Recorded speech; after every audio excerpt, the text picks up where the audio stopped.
আচ্ছা, class 11-এর first chapter মাত্রা, একক এবং পরিমাপ। আমি ছায়া প্রকাশনী বইটা ফলো করে পড়াচ্ছি, কারণ ম্যাক্সিমাম ওয়েস্ট বেঙ্গল বোর্ডের স্টুডেন্টরা ছায়া প্রকাশনী বইটা ফলো করে। আচ্ছা, এই চ্যাপ্টারের প্রথমেই এই ডেফিনেশনগুলোতে যাওয়ার আগে যেটা বলা হয়েছে সেটা হচ্ছে ফিজিক্সের কটা ভাগ রয়েছে, যে ভাগগুলো সম্পর্কে আমরা পড়ব। ঠিক আছে, ইনিশিয়ালি 4টে ভাগ রয়েছে। একটা হচ্ছে ক্লাসিক্যাল ফিজিক্স, ঠিক আছে, আরেকটা হচ্ছে কোয়ান্টাম ফিজিক্স বা কণাবিদ্যা। আচ্ছা, থার্ডেরটা হচ্ছে থিওরি অফ রিলেটিভিটি।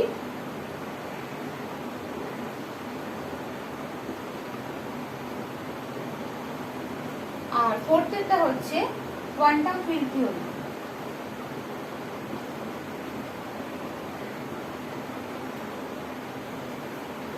ঠিক আছে। আচ্ছা, ক্লাসিক্যাল ফিজিক্সই আমরা এতদিন অবধি অ্যাকচুয়ালি পড়ে এসেছি, যেখানে আমরা নিউটনস লকে অ্যাপ্লাই করেছি। আচ্ছা, এবারে নিউটনস ল যে সমস্ত ক্ষেত্রে অ্যাপ্লাই হয় তার মেইন ক্রাইটেরিয়াগুলো রয়েছে, সেই ক্রাইটেরিয়াগুলোর মধ্যে কি কি থাকে যেটা আমরা এতদিন অতটা লক্ষ্য করিনি, এখন আমরা লক্ষ্য করব।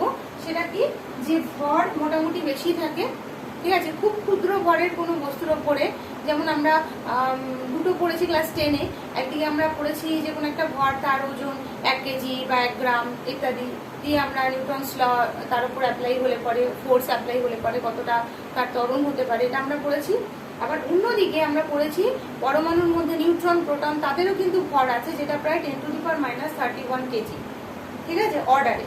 ঠিক আছে, এই জাতীয় ভর যেগুলো অত্যন্ত ক্ষুদ্র ভর, এবং অত্যন্ত ক্ষুদ্র ভর তার কারণ হচ্ছে এদের যে ডায়ামিটার, মানে আমি এদের যদি একটা কণা আকৃতি ধরি, তাহলে এদের যে ডায়ামিটার বা এদের যে ব্যাস, সেই ব্যাসটা হচ্ছে লেস দ্যান 10⁻10⁻10 মিটার। ঠিক আছে, আর এই ক্লাসিক্যাল ফিজিক্সে আমরা যে বস্তুগুলোকে নিয়ে আলোচনা করি তাদের ব্যাস হচ্ছে 10⁻10 মিটার। ঠিক আছে, এদেরকে আমরা ক্লাসিক্যাল ফিজিক্সের মধ্যে ফেলি, এদেরকে আমরা কোয়ান্টাম ফিজিক্সের মধ্যে ফেলি। আচ্ছা, ক্লাসিক্যাল ফিজিক্সে আরেকটা কি আছে, যে ক্লাসিক্যাল ফিজিক্সে যে সমস্ত বস্তুগুলোকে নিয়ে আলোচনা করি তাদের বেগ কত হতে পারে। আমরা যেমন এখন অবধি কোনো একটা জেট প্লেন যদি তৈরি করে থাকি, সেই জেট প্লেনের শব্দের গতিবেগের কাছাকাছি তার গতিবেগ হতে পারে। শব্দের গতিবেগ কত হয়? শব্দের গতিবেগ হচ্ছে অ্যাবাউট 330 মিটার পার সেকেন্ড। ঠিক আছে, তা এখন অবধি এই ম্যাক্সিমাম গতি অবধি আমরা গতিবেগের কোনো একটা বস্তু যখন আমরা ইউজ করি আর কি, বা গতিবেগের কোনো একটা বস্তু আমরা তৈরি করি, তখন তার ক্ষেত্রে আমরা ক্লাসিক্যাল ফিজিক্সটা ব্যবহার করি।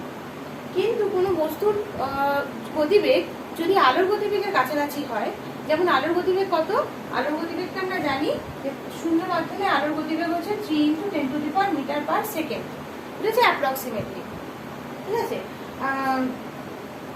অ্যাকচুয়াল ভ্যালুটা হচ্ছে 29979, তারপর আর কি 4টে আছে, যাই হোক 3 × 10⁸ মিটার পার সেকেন্ড। এইটা হচ্ছে আলোর শূন্য মাধ্যমে আলোর গতিবেগ। আলোর গতিবেগ শূন্য মাধ্যমে যা আছে তার কাছাকাছি কোনো বস্তু যদি গতিবেগ হয়ে যায়, তখন তাদের নিয়ে আমরা যে পার্টে আলোচনা করি, তাদের গতিবিধিকে আমরা যে পার্টে আলোচনা করি, সেটা হচ্ছে থিওরি অফ রিলেটিভিটি বা আপেক্ষিকতা বা তত্ত্ব। ঠিক আছে, আরেকটা পার্ট হচ্ছে যেখানে হচ্ছে আমরা এমন কণা নিয়ে আলোচনা করব যে কণার ব্যাস হচ্ছে লেস দ্যান 10⁻10 মিটার, মানে সেগুলো অ্যাকচুয়ালি কণাবিদ্যার অন্তর্গত, এবং তাদের গতিবেগ হচ্ছে অ্যাবাউট 3 × 10⁸ মিটার পার সেকেন্ড এর সাথে তুলনীয়। ঠিক আছে, কারণ 3 × 10⁸ মিটার পার সেকেন্ড হলো না, 2 × 10⁸ মিটার পার সেকেন্ড হলো। ঠিক আছে, এইরকম যে কণাগুলো রয়েছে তাদের গতিবিধি নিয়ে আমরা যে পার্টে আলোচনা করি, সেটা হচ্ছে কোয়ান্টাম ফিল্ড থিওরি। হলো, এই হচ্ছে ফিজিক্সের মেইন 4টে ভাগ, যেটা সম্পর্কে আমরা আস্তে আস্তে পড়বো, আলাদা আলাদা করেই পড়বো এবং জানবো।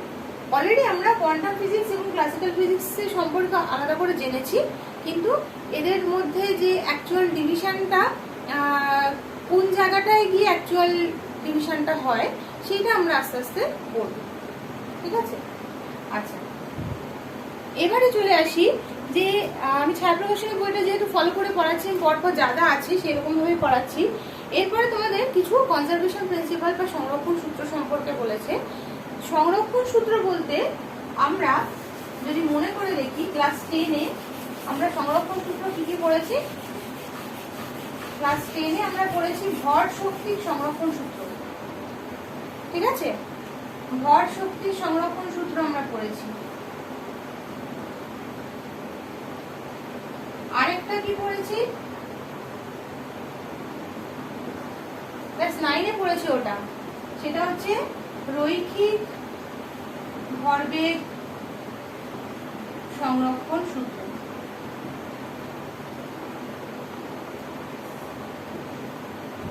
ঠিক আছে? এখানে এই সংরক্ষণ সূত্র, এই দুটো সংরক্ষণ সূত্রের সাথে আরো দুটো সংরক্ষণ সূত্র সম্পর্কে বলা হচ্ছে। একটা হচ্ছে কৌণিক ভরবেগ সংরক্ষণ সূত্র,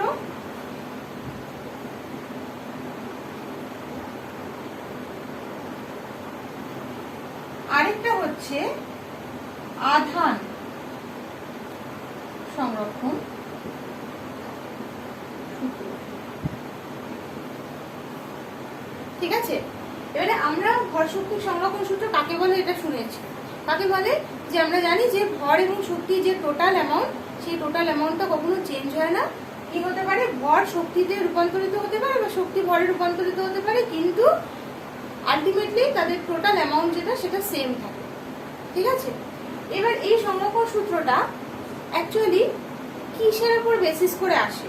আমি এরকম আন্দাজে একটা কিছু তো বলে দিলে হলো না। ঠিক আছে? আমি একটা কিছু বলে দিলাম যে এটা সংরক্ষিত থাকে, তা তো হবে না। কিসের উপর বেস করে?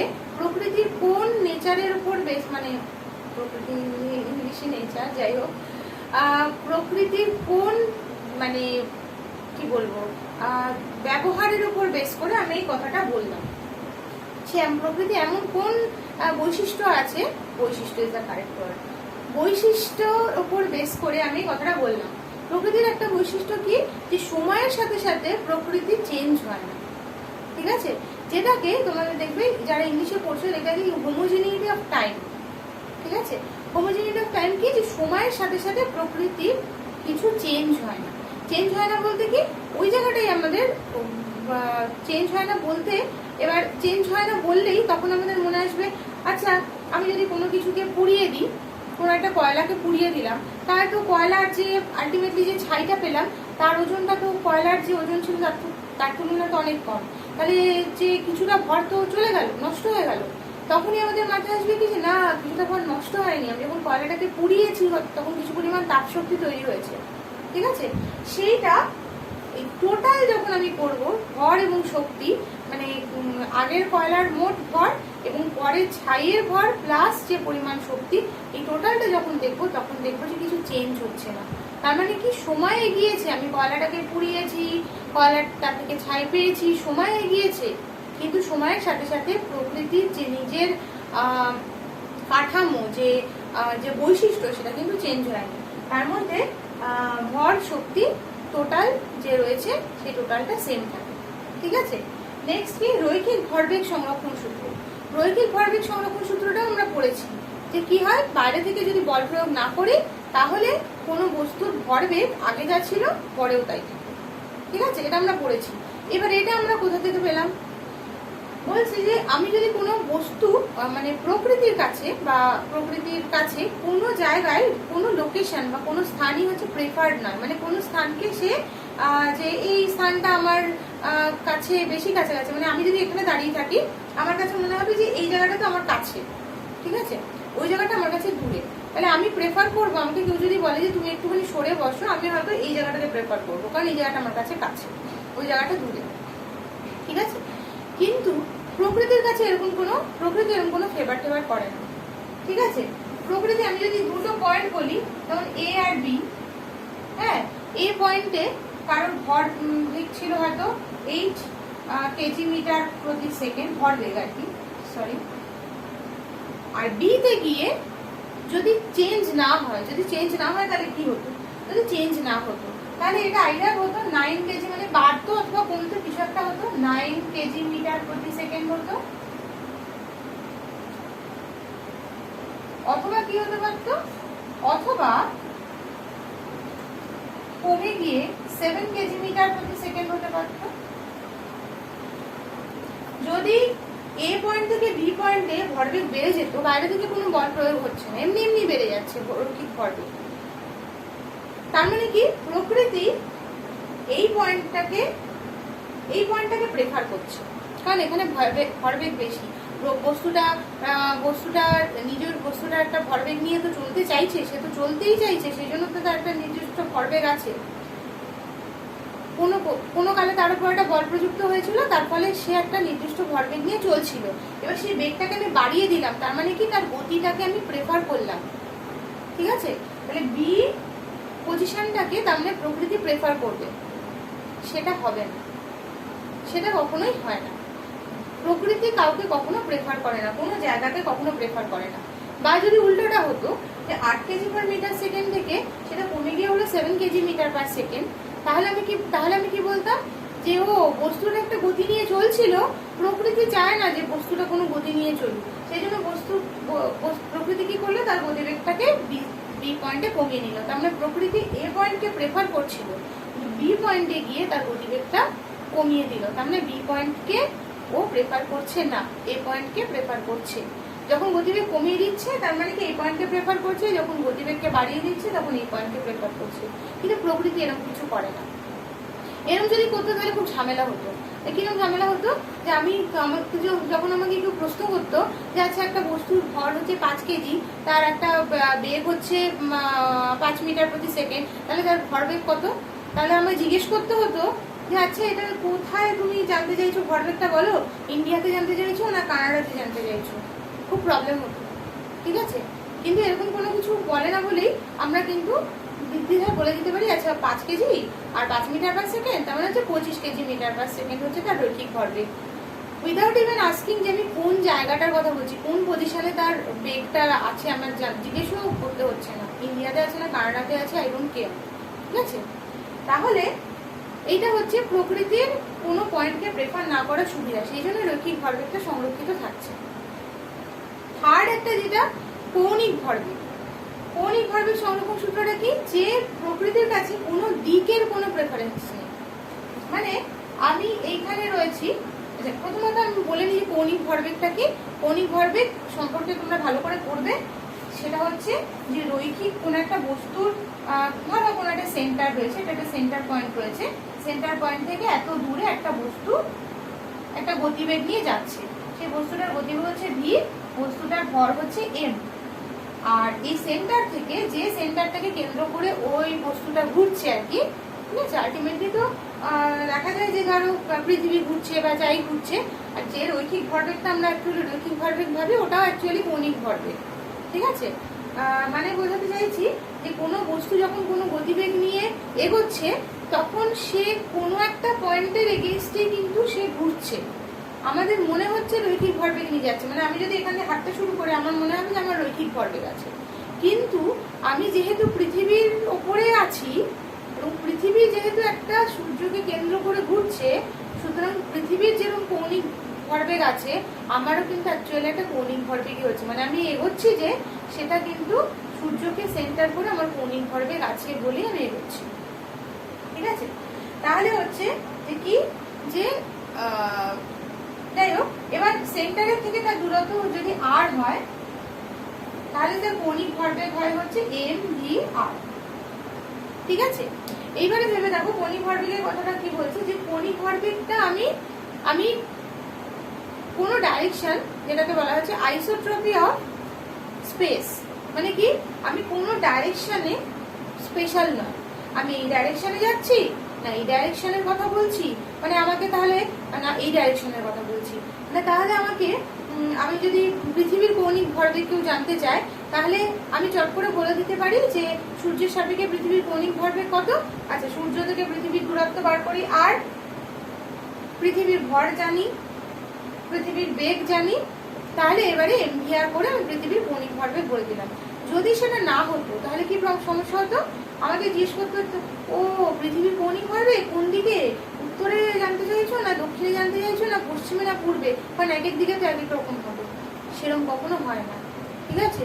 তাহলে প্রকৃতির এই স্পেশালিটিটার জন্য কি হয় যে আমি উত্তরে তার কৌণিক ভরবেগ যা হবে দক্ষিণেও তাই হবে, পূর্ব পশ্চিমও তাই হবে, এদিকেও তাই হবে। তার মানে কি কোনো বাইরে থেকে যদি বল প্রয়োগ না হয়, ও যখন একটা নির্দিষ্ট পয়েন্টকে কেন্দ্র করে একটা ব্যাসার্ধ নিয়ে ঘুরতে থাকবে পৃথিবীর, একটা নির্দিষ্ট ব্যাসার্ধ, এটা মোটেও বৃত্ত হয়নি, তাই হোক যদি একটা নির্দিষ্ট ব্যাসার্ধ মেনটেন করে ও যদি ঘুরতে থাকে একটা বৃত্তাকার পথে, তাহলে কৌণিক ভরবেগ সবসময় সংরক্ষিত থাকবে।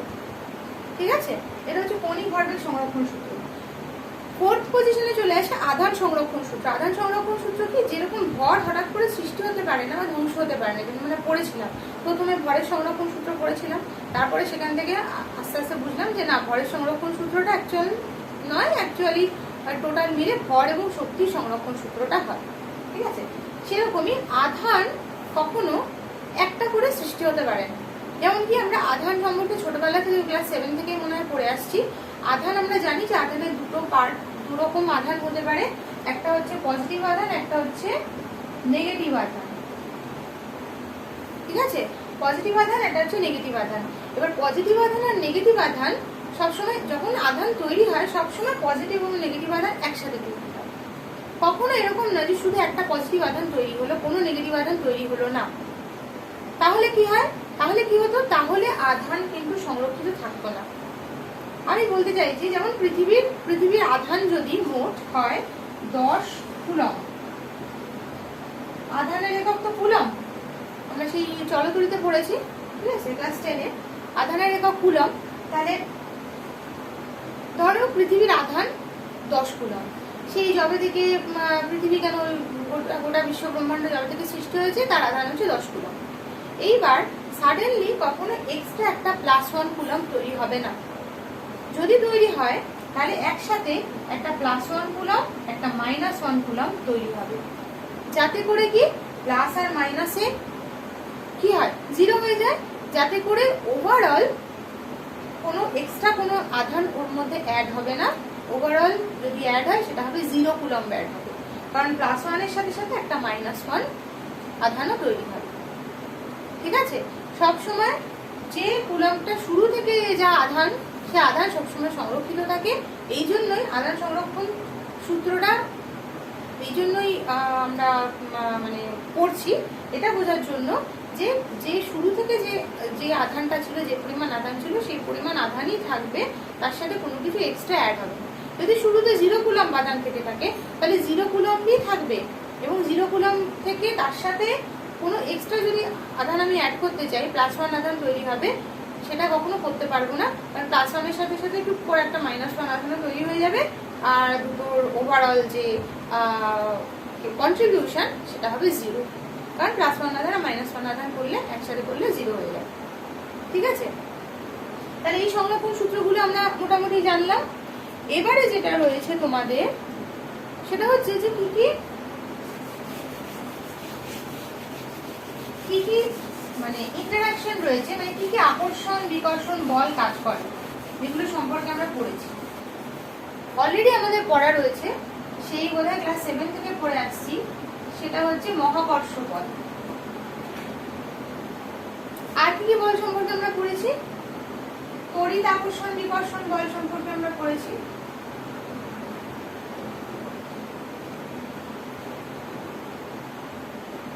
আর হচ্ছে চৌম্বক আকর্ষণ বিকর্ষণ বল সম্পর্কে পড়েছি।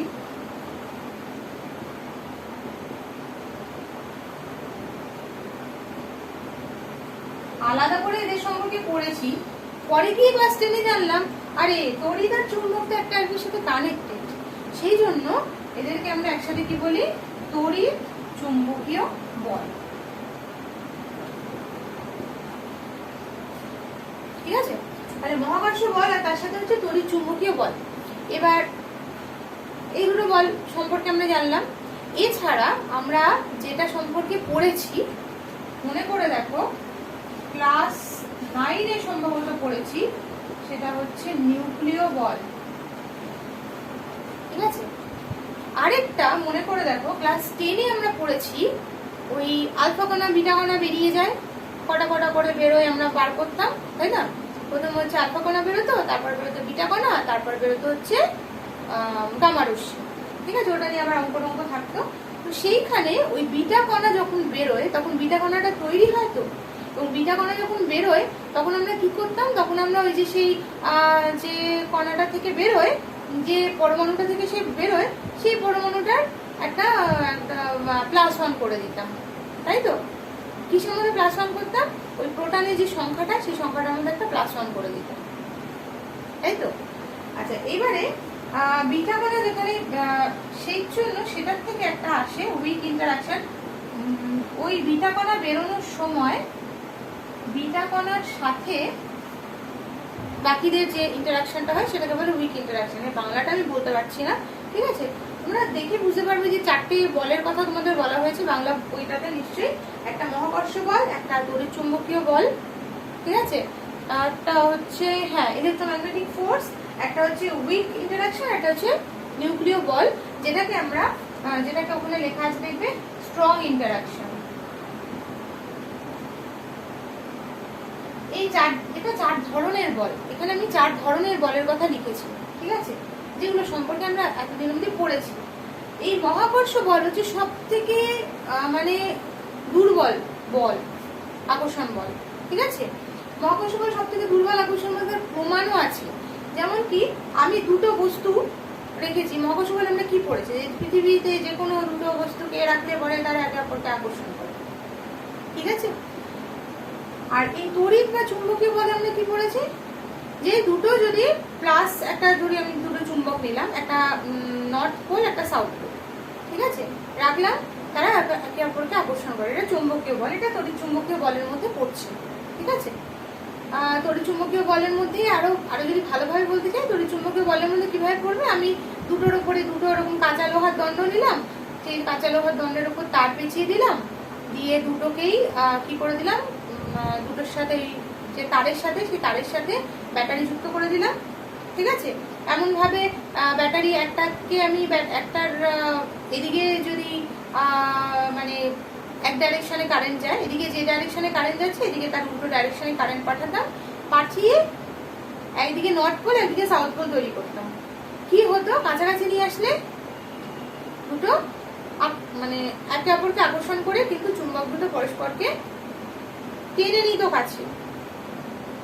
এবার ওই একই ডাইরেকশনে আমি দুটো বস্তুকে রাখলাম, এমনি বস্তু, তাদের মধ্যেও তো এই মহাকর্ষ বল কাজ করছে, কই টানে না তো তারা নিজেদেরকে, অথচ বল কিন্তু আছে, ঠিক আছে।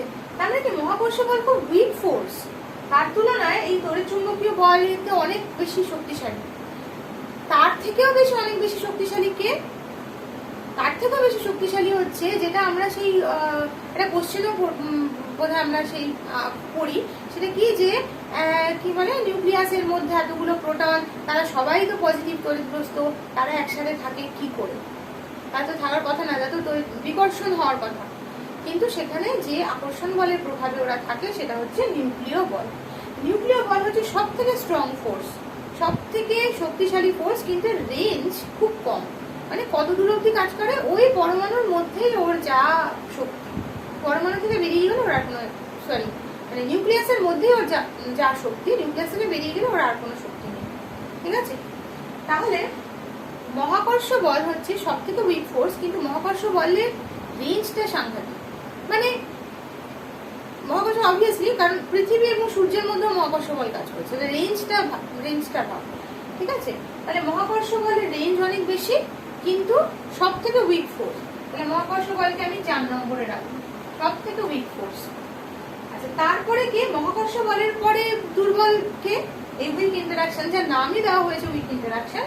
তারপরে মহাকর্ষ বলের পরে যে বলটা সব থেকে দুর্বল, সেটাকে আমরা বলি উইক ইন্টারাকশন। সেটা কখন হয়, সেটা হচ্ছে যখন এই যে বিটা কণাগুলো বেরোয়।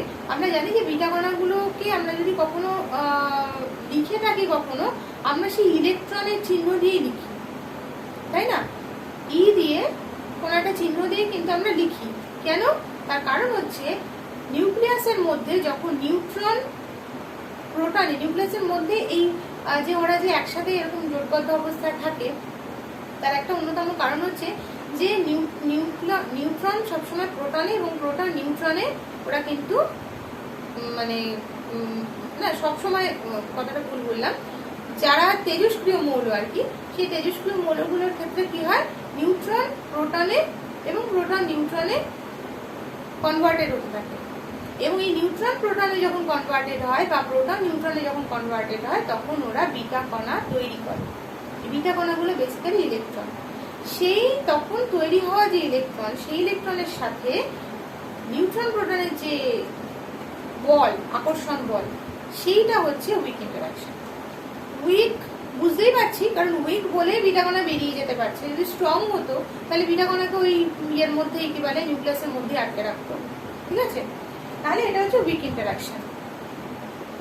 নিউক্লিয় বল হচ্ছে, আচ্ছা, তারপরে যেটা শক্তিশালী বল সেটা হচ্ছে তড়িৎ চুম্বকীয় বল, আর তারপরে যেটা সব থেকে শক্তিশালী সেটা হচ্ছে নিউক্লিয় বল। আমি যদি কম্পেয়ার করি তাহলে মহাকর্ষ বলকে আমি যদি বলি যে মহাকর্ষ বল হচ্ছে, মহাকর্ষ বলের আকর্ষণ শক্তি হচ্ছে 1, তাহলে তার তুলনায় উইক ইন্টারাকশনের আকর্ষণ বল কত, 10⁻27, অনেক বেশি, ঠিক আছে? তাও এটাকে উইক ইন্টারাকশন বলা হয়। তাই হোক, এবারে তার থেকে বেশি কে হচ্ছে এই তড়িৎ চুম্বকীয় বল, তুলনায় 1 এর তুলনায় কত, 10⁻35, আর সব থেকে স্ট্রংগেস্ট কি নিউক্লিয় বল, সেটা এই 1 এর তুলনায় কত, 10⁻37, ঠিক আছে?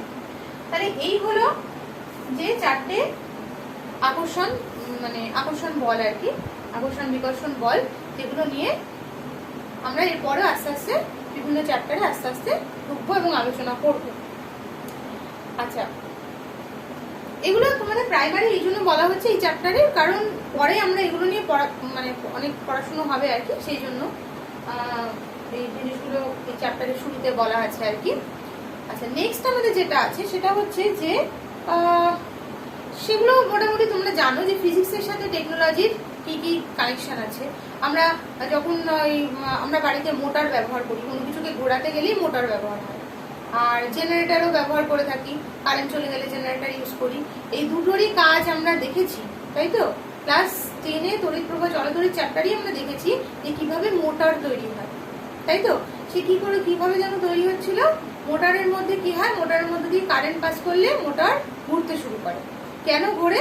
কারণ একটা আমরা চুম্বক রাখি, চুম্বকের মধ্যে একটা তার থাকে, সেই তারের মধ্যে দিয়ে যেই কারেন্ট পাস করানো যায় অমনিও ঘুরতে শুরু করে, ঠিক আছে? এরকম মোটরে।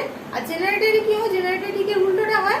জেনারেটরে আমরা ওই যে তারটাকে রয়েছে, তারটাকে ঘোরাতে শুরু করি, চুম্বকের মধ্যে, চুম্বক ক্ষেত্রের মধ্যে তারটাকে ঘোরাতে শুরু করি, এবং তার ফলে চুম্বকের কি বলে কারেন্ট, তারের মধ্যে কারেন্ট তৈরি হয়ে যায়। তাহলে এইভাবে আমরা কিন্তু আমাদের যত টেকনোলজি আছে তার সাথে ফিজিক্স ওতপ্রোতভাবে জড়িত। ফিজিক্সের বিভিন্ন ল, বিভিন্ন সূত্র, এই সমস্তের উপর বেস করেই কিন্তু আমরা বিভিন্ন জিনিস তৈরি করি, এবং আমাদের মানে টেকনোলজিতে ফিজিক্সের এই জন্য আমাদের প্রচুর অবদান রয়েছে, ঠিক আছে? তারপরে যেটুকু রয়েছে ফিজিক্সের সোসাইটি, সেটা আমরা সবাই জানি। ওই বিজ্ঞান আশীর্বাদ সব ছোটবেলা থেকে যখন পড়ে এসেছি, তাতে আশীর্বাদের যে পার্টগুলো রয়েছে আর কি, সেইগুলোও সব ফিজিক্স এবং সোসাইটিতে বলা রয়েছে, এটুকু তোমরা নিজেরা পড়লেই বুঝতে পারবে। তারপর যেটা রয়েছে সেটা হচ্ছে ম্যাটার এন্ড এনার্জি। এগুলো সবই তোমাদের মূল বিষয়টা ঢোকার আগে সবই এগুলো অল্প অল্প করে বলা হয়েছে। ম্যাটার এবং এনার্জি এটাও আমরা পড়েছি অনেক ছোটবেলায়, যে ম্যাটার বা পদার্থ কত ধরনের যেন হয়। একটা হচ্ছে সেই মৌলিক পদার্থ, যৌগিক পদার্থ, মিশ্রণ পড়েছিলাম না, যে আমরা যদি পদার্থ বলি, পদার্থের মধ্যে 3টে ভাগ রয়েছে, একটা হচ্ছে মৌল, একটা হচ্ছে যৌগ, একটা হচ্ছে মিশ্রণ, ঠিক আছে? এই ছোটখাটো ইয়েগুলো বলা হয়েছে। মৌল কি? মৌল হচ্ছে একটা নির্দিষ্ট বৈশিষ্ট্যের কোনো বস্তু, কোনো পদার্থ, সেটাকে আমরা বলি মৌল, যে তার নিজের স্বাধীন সত্তা নিয়ে থাকতে পারে। যৌগ মানে কি? দুটো মৌল যখন একসাথে যুক্ত হয়ে এমনভাবে যুক্ত হয়, এমনভাবে তাদের মধ্যে একটা রাসায়নিক একটা বিক্রিয়া হয়, যার ফলে ফাইনালি একটা নতুন পদার্থ তৈরি হয়, যে নতুন পদার্থের বৈশিষ্ট্য ওর উপাদান মৌলগুলোর বৈশিষ্ট্যের সাথে মেলে না, ঠিক আছে? সব থেকে বড় উদাহরণ হচ্ছে যেমন একটা মৌল হিসেবে আমি হাইড্রোজেনকে একটা মৌল বলতে পারি, অক্সিজেনকে একটা মৌল বলতে পারি, আর যৌগ হিসেবে আমি H2O কে বলতে পারি বা জলকে বলতে পারি, যার মধ্যে হাইড্রোজেন এবং অক্সিজেন থাকে, কিন্তু জলের যে বৈশিষ্ট্য তার সাথে হাইড্রোজেন আর অক্সিজেনের বৈশিষ্ট্য কিছুই মেলে না। ঠিক আছে, হাইড্রোজেন অক্সিজেন যেমন আগুন জ্বালাতে সাহায্য করে, আর হাইড্রোজেন নিজেই জ্বলতে থাকে। ঠিক আছে, জল এই দুটোর মধ্যে একটাও হয় না, জল উল্টা আগুনকে নেভায়, তাই তো? সে অতিরিক্ত ইয়ে বলে আলাদা কথা, অতিরিক্ত মানে তাপ বলে আলাদা কথা, আমরা জানি সে ভেঙে ভেঙে গিয়ে আবার অক্সিজেন তৈরি করে দেয়। তাই হোক, মিশ্রণ কি? মিশ্রণ হচ্ছে যে যখন বিভিন্ন মৌল একসাথে থাকে, বিভিন্ন মৌল বা যৌগ একসাথে থাকে কিন্তু তাদের নিজস্ব সত্তা বজায় রাখে। যেমন বায়ুকে আমরা একটা মিশ্রণ পদার্থ বলতে পারি, তার কারণ কি বায়ুর মধ্যে অনেক রকম গ্যাস থাকে, নাইট্রোজেন থাকে, অক্সিজেন থাকে, কার্বন ডাইঅক্সাইড এখন থাকে আমাদের মানে আমাদের দ্বারা মানে তৈরি করা প্রচুর কার্বন ডাইঅক্সাইড থাকে। ঠিক আছে, এইরকম বিভিন্ন যৌগ একসাথে থাকছে কিন্তু তাদের নিজস্ব সত্তা বজায় থাকে। অক্সিজেন নিজস্ব সত্তা নিয়ে রয়েছে, সেই জন্যই আমরা বেঁচে আছি। অক্সিজেনের সত্তা যদি হারিয়ে যেত বায়ুর মধ্যে তাহলে আমরা বাঁচতে পারতাম না। ঠিক আছে, তো এইটা মোটামুটি তোমাদের বলা হয়েছে যে পদার্থ কি কি টাইপের হতে পারে, যে এই জাতীয় পদার্থ রয়েছে। এবার তারা আমরা ভর শক্তি সংরক্ষণ সূত্রে পড়েছি, এই সমস্ত পদার্থগুলো শক্তিতে রূপান্তরিত হতে পারে। কি কি ধরনের শক্তিতে রূপান্তরিত হতে পারে সেই শক্তির শ্রেণীবিভাগগুলো করা হয়েছে, যে শক্তিগুলো আমরা অলরেডি পড়েছি। ঠিক আছে, সেই তাপ শক্তি, তাই তো, তড়িৎ শক্তি, চৌম্বক শক্তি, আর কি কি পড়েছি এগুলো তো ক্লাস সব এর আগেই পড়া। চৌম্বক শক্তি, আচ্ছা, নিউক্লিয় শক্তি, এই সমস্ত নানান ধরনের শক্তি কিন্তু, আর অবভিয়াসলি সমস্ত কিছু শুরুতে তো আমাদের সৌরশক্তির নাম বলতেই হয়। তো এই ধরনের শক্তির বিভিন্ন শ্রেণী বিভাগ করা হয়েছে, যে পদার্থ থেকে এইভাবে শক্তিতে ট্রান্সফার হতে পারে, তাহলে কি কি ধরনের শক্তি তৈরি হয়। ঠিক আছে, আচ্ছা, এইবারে এগুলো গেল যে প্রাইমারি কথা। ঠিক আছে, যেগুলো থেকে হয়তো শর্ট কোশ্চেন আসলেও আসতে পারে, যে কত ধরনের সংরক্ষণ সূত্র আছে, নামগুলো লেখো। ঠিক আছে, বা এই ধরনের এই সংরক্ষণ সূত্র প্রকৃতির কোন বৈশিষ্ট্যের জন্য হয়, মানে হোমোজেনিটি অফ টাইমের জন্য কোন সংরক্ষণ সূত্র আসে, ভর শক্তির সংরক্ষণ সূত্র, এইরকম আর কি। এইবারে আসল জায়গায় আমরা আসি, সেটা হচ্ছে মেজারমেন্ট অফ ফিজিক্যাল কোয়ান্টিটি, কিভাবে আমরা কোনো ভৌত রাশির পরিমাপ করব। আচ্ছা, ভৌত রাশির পরিমাপ করতে গেলে এটাও আমরা পড়েছি ক্লাস 9-এ, একদম ফার্স্ট চ্যাপ্টারে, পরিমাপের পদ্ধতি। সেখানে আমরা কি কি জেনেছিলাম সেগুলো একবার মনে করা যাক, তাহলে আমরা অনেকটা এগিয়ে যাব। প্রথম কথা আমরা জেনেছিলাম যে ভৌত রাশি কাকে বলে, যাকে পরিমাপ করা যায় সেগুলোই ভৌত রাশি। ঠিক আছে, সেই ভৌত রাশি দুটো ভাগ ছিল, স্কেলার এবং ভেক্টর।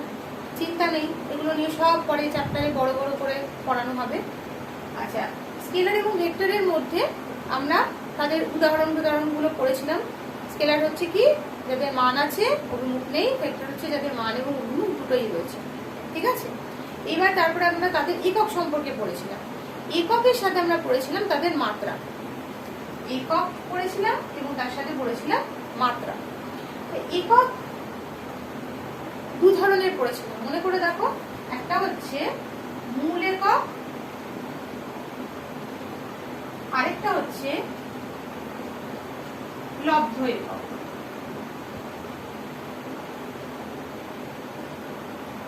ঠিক আছে, যেটাকে আমরা যদি ইংলিশে বলি, একটাকে বলবো বেস ইউনিট বা ফান্ডামেন্টাল ইউনিট, আর একটা হচ্ছে ডিরাইভড ইউনিট।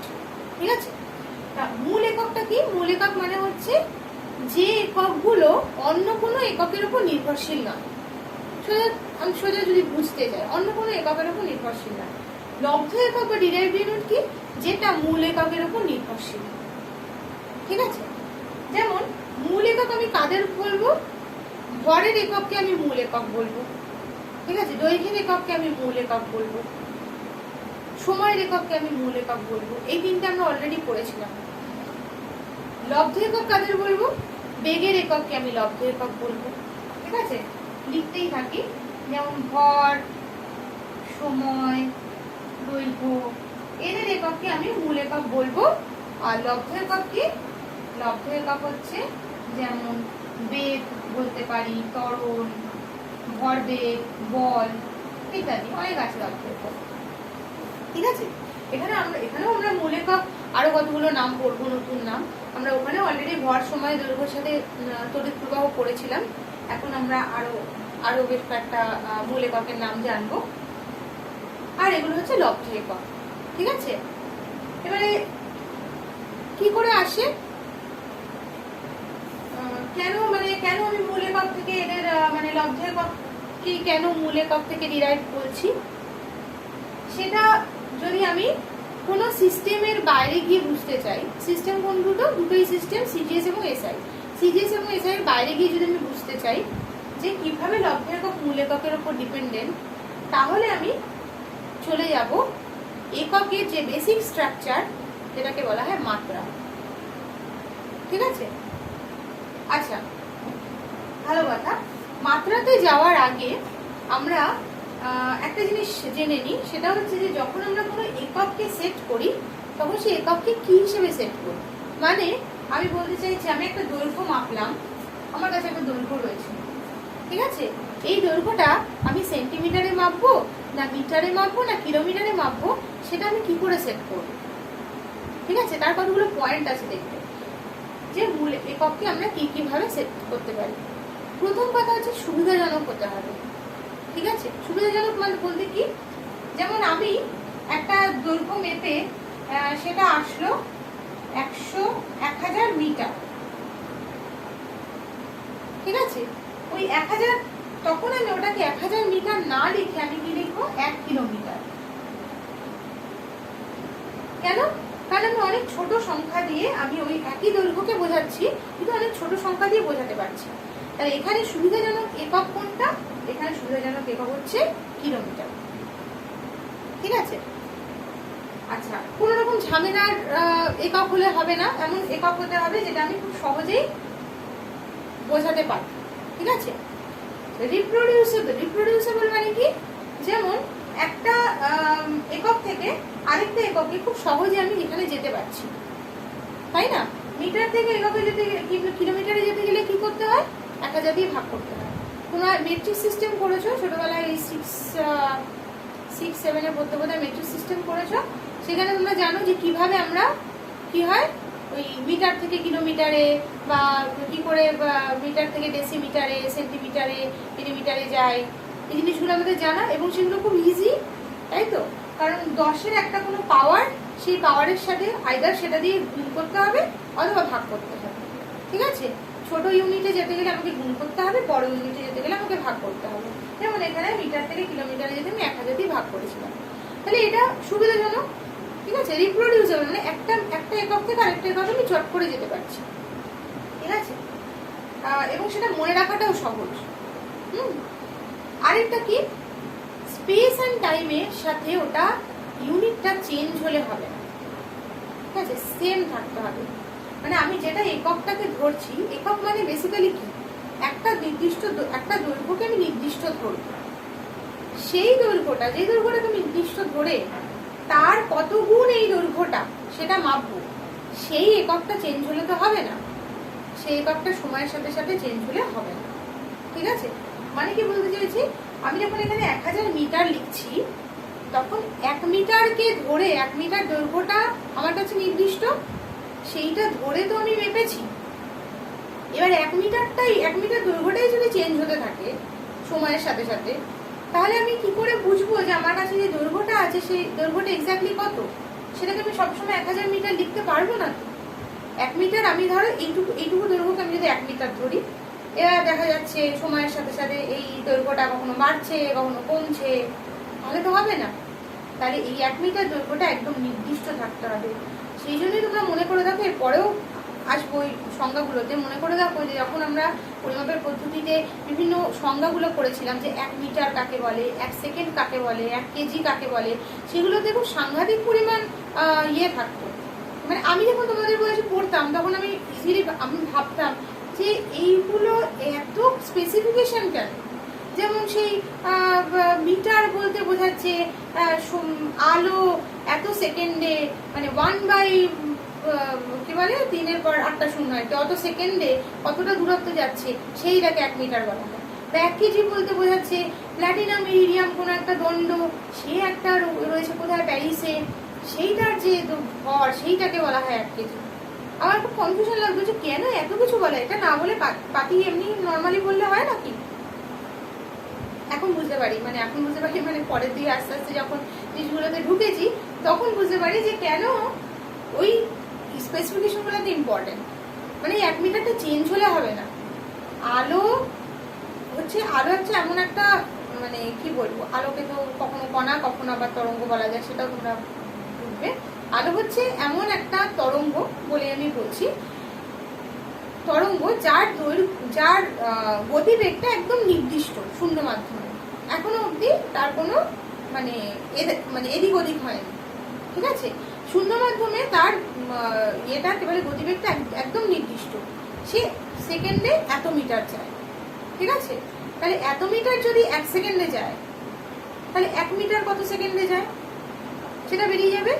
এবার তাহলে উল্টে আমি বলবো কি, যে আলো তার মানে এত সেকেন্ডে যে দূরত্ব যায়, মানে 1/3/8 শূন্য, এত সেকেন্ডে যত দূরত্ব যায় সেটাই হচ্ছে 1 মিটার। কেন বললাম? কারণ আলোর এই টাইমটা, মানে সময়টা কখনো চেঞ্জ হবে না, ঠিক আছে। আলো এই মানে সবসময় ওইটুকু সময় এত দূরত্বই যাবে, সেই দূরত্বটা কখনো চেঞ্জ হবে না, ঠিক আছে। তাহলে ওটাকে আমরা বলছি হচ্ছে 1 মিটার। তাহলে এই জায়গাটা, এটা আমরা যখন আমি ওই সংজ্ঞাগুলোতে আসবো, এই চ্যাপ্টারে রয়েছে, তখন আমি আরেকবার মনে করাবো যে কেন এই স্পেস টাইমের সাথে চেঞ্জটা আমাদের অ্যাকসেপ্টেবল নয়, কেন আমরা চেঞ্জ করতে পারি না, ঠিক আছে। তো মোটামুটি এই হচ্ছে ব্যাপার, যে এগুলোকে আমরা রিপ্রোডিউসেবল হবে, একটা থেকে আরেকটা যেতে পারবে সহজে। আরেকটা হচ্ছে যত কম সংখ্যা ইউজ করে আমি করতে পারি সেরকম সুবিধাজনক একটা ইউজ করব, ঠিক আছে। এই হচ্ছে পয়েন্ট। আর অবভিয়াসলি অ্যাকসেপ্টেবল টু অল, মানে সবাই যাতে এটাকে অ্যাকসেপ্ট করতে পারে। যেমন তোমরা জানো যে FPS system, foot pound second একটা সিস্টেম ছিল, যেটাকে এখন আর অত বেশি অ্যাকসেপ্ট করা হয় না। এসআই সিস্টেম যেটা, সেটাকেই সব থেকে বেশি অ্যাকসেপ্ট করা হয়, ঠিক আছে। আর সিজিএস সিস্টেমকেও অ্যাকসেপ্ট করা হয়। আচ্ছা, এইবারে যেটা রয়েছে, হ্যাঁ, এইবারে আমরা চলে আসি হচ্ছে যে ইউনিট যেগুলো রয়েছে সেই ইউনিটগুলোতে চলে আসি। ইউনিট তো আমরা যা যা মোটামুটি তো জানি, এগুলোর ইউনিটগুলো। ভরের ইউনিট যদি আমরা এসআই সিস্টেমে বলি কেজি, যদি সিজিএস সিস্টেমে বলি গ্রাম। সময়ের ইউনিট সবসময় সেকেন্ড। দৈর্ঘ্যের ইউনিট সিজিএস সিস্টেমে বললে সেন্টিমিটার, আর এসআই সিস্টেমে বললে মিটার, ঠিক আছে। বেগের ইউনিট ওইভাবে আসে। এবারে সেইগুলো এখানে তোমাদের দেখবে, আমি তো তোমাদের ফলো করে পড়াচ্ছি ওই ছায়া প্রকাশনের বইটা। ছায়া প্রকাশনের বইতে দেখবে তোমাদের ওই ফার্স্ট চ্যাপ্টারে টেবিল 2, টেবিল 3-তে অনেকগুলো ইউনিট সম্পর্কে বলা আছে। সেটা আমি অত ডিটেলসে যাচ্ছি না, কারণ ওই ইউনিটগুলো তোমরা অলরেডি আগে পড়েছো, ঠিক আছে। এরপরে তোমাদের টেবিল 4-এও তোমাদের কতগুলো ইউনিটের কথা বলা হয়েছে, কিন্তু সেখানে তোমাদের এক্সট্রা কতগুলো বেস ইউনিটের কথা বলা হয়েছে, ঠিক আছে। এখানে আমি 3টে বেস ইউনিটের কথা বলেছি। এক্সট্রা বেস ইউনিটের মধ্যে তোমাদের হচ্ছে কারেন্ট, টেম্পারেচার, আরেকটা হচ্ছে অ্যামাউন্ট অফ সাবস্টেন্স, মোল সংখ্যা পড়েছো, মোলের ধারণা পড়েছো তোমরা, ঠিক আছে। আর অ্যামাউন্ট অফ, ওটা তো মোল মানে তো অ্যাকচুয়ালি কতটা জিনিস আছে সেইটাই বোঝানো হয়, তাই তো। ওটা হচ্ছে যখন আমরা খুব একদম কোয়ান্টাম লেভেলে চলে যাই, সেই কণাবিদ্যা যেটা একদম শুরুতে বলেছিলাম, সেই কণাবিদ্যার লেভেলে চলে যাই, তখন কত পরিমাণ আছে, কত সংখ্যক রয়েছে সেটা বোঝানোর জন্য আমরা মোল সংখ্যা ব্যবহার করি, তাই তো।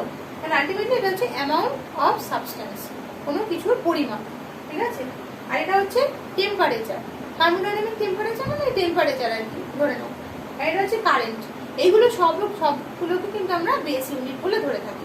আরেকটা হচ্ছে লুমিনাসিটি, ইন্টেন্সিটি, মানে হচ্ছে যে আলোর তীব্রতা, ঠিক আছে, সেটাকেও আমরা বেস ইউনিটের মধ্যে ফেলি।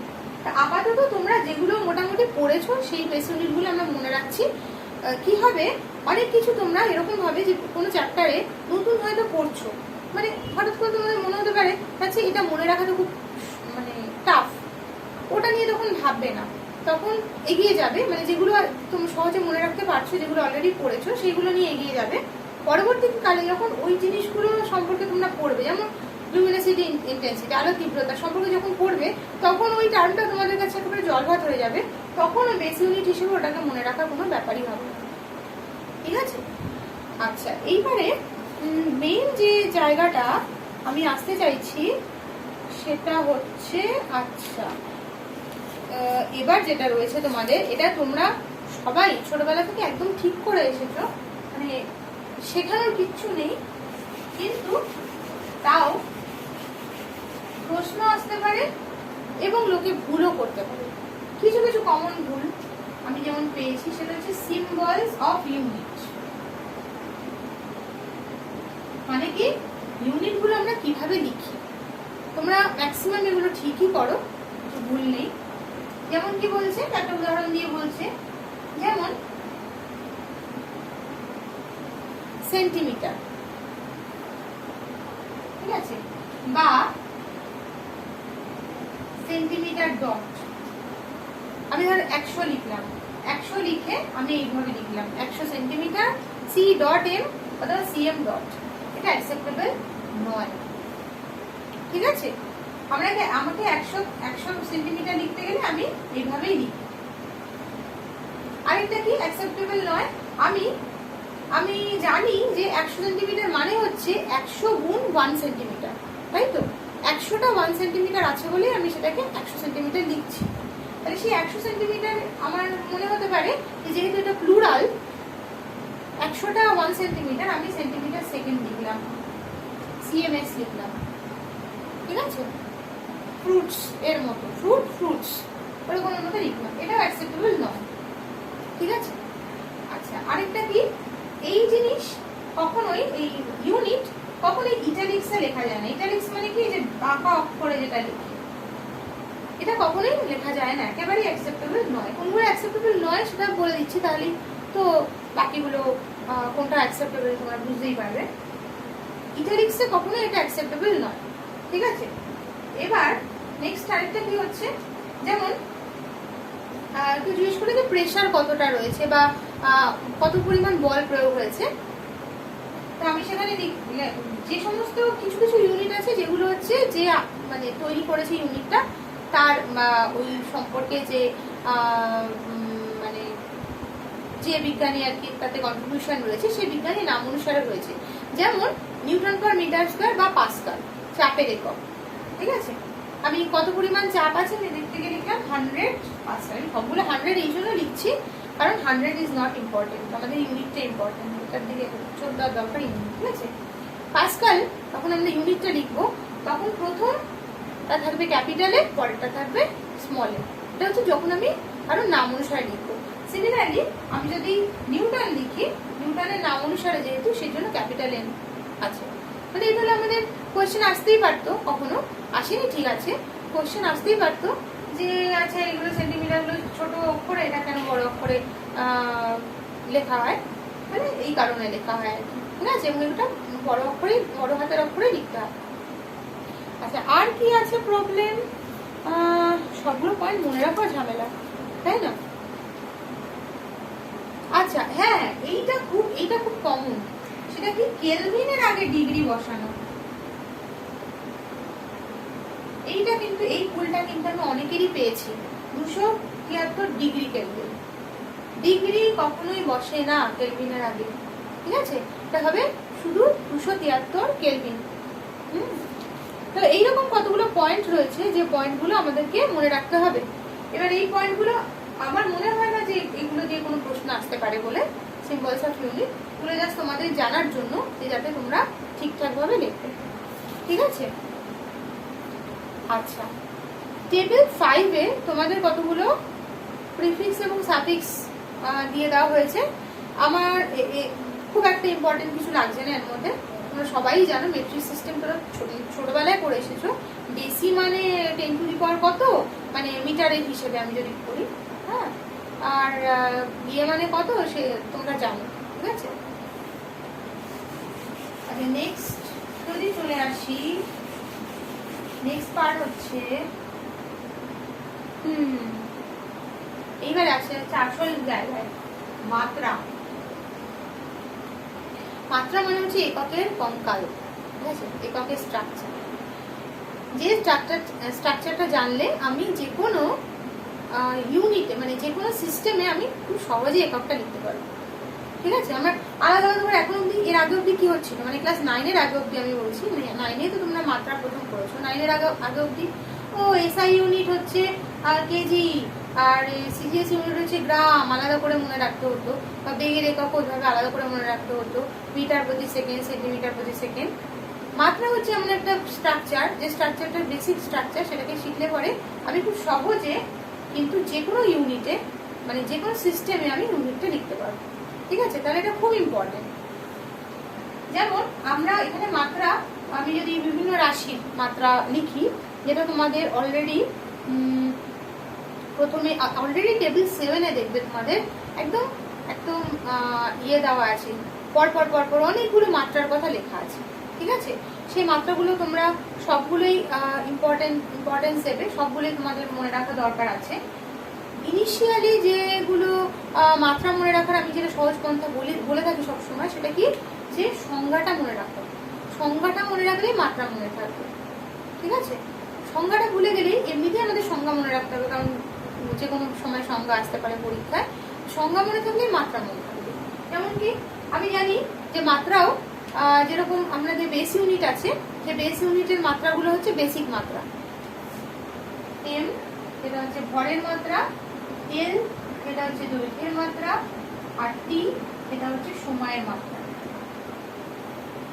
ঠিক আছে।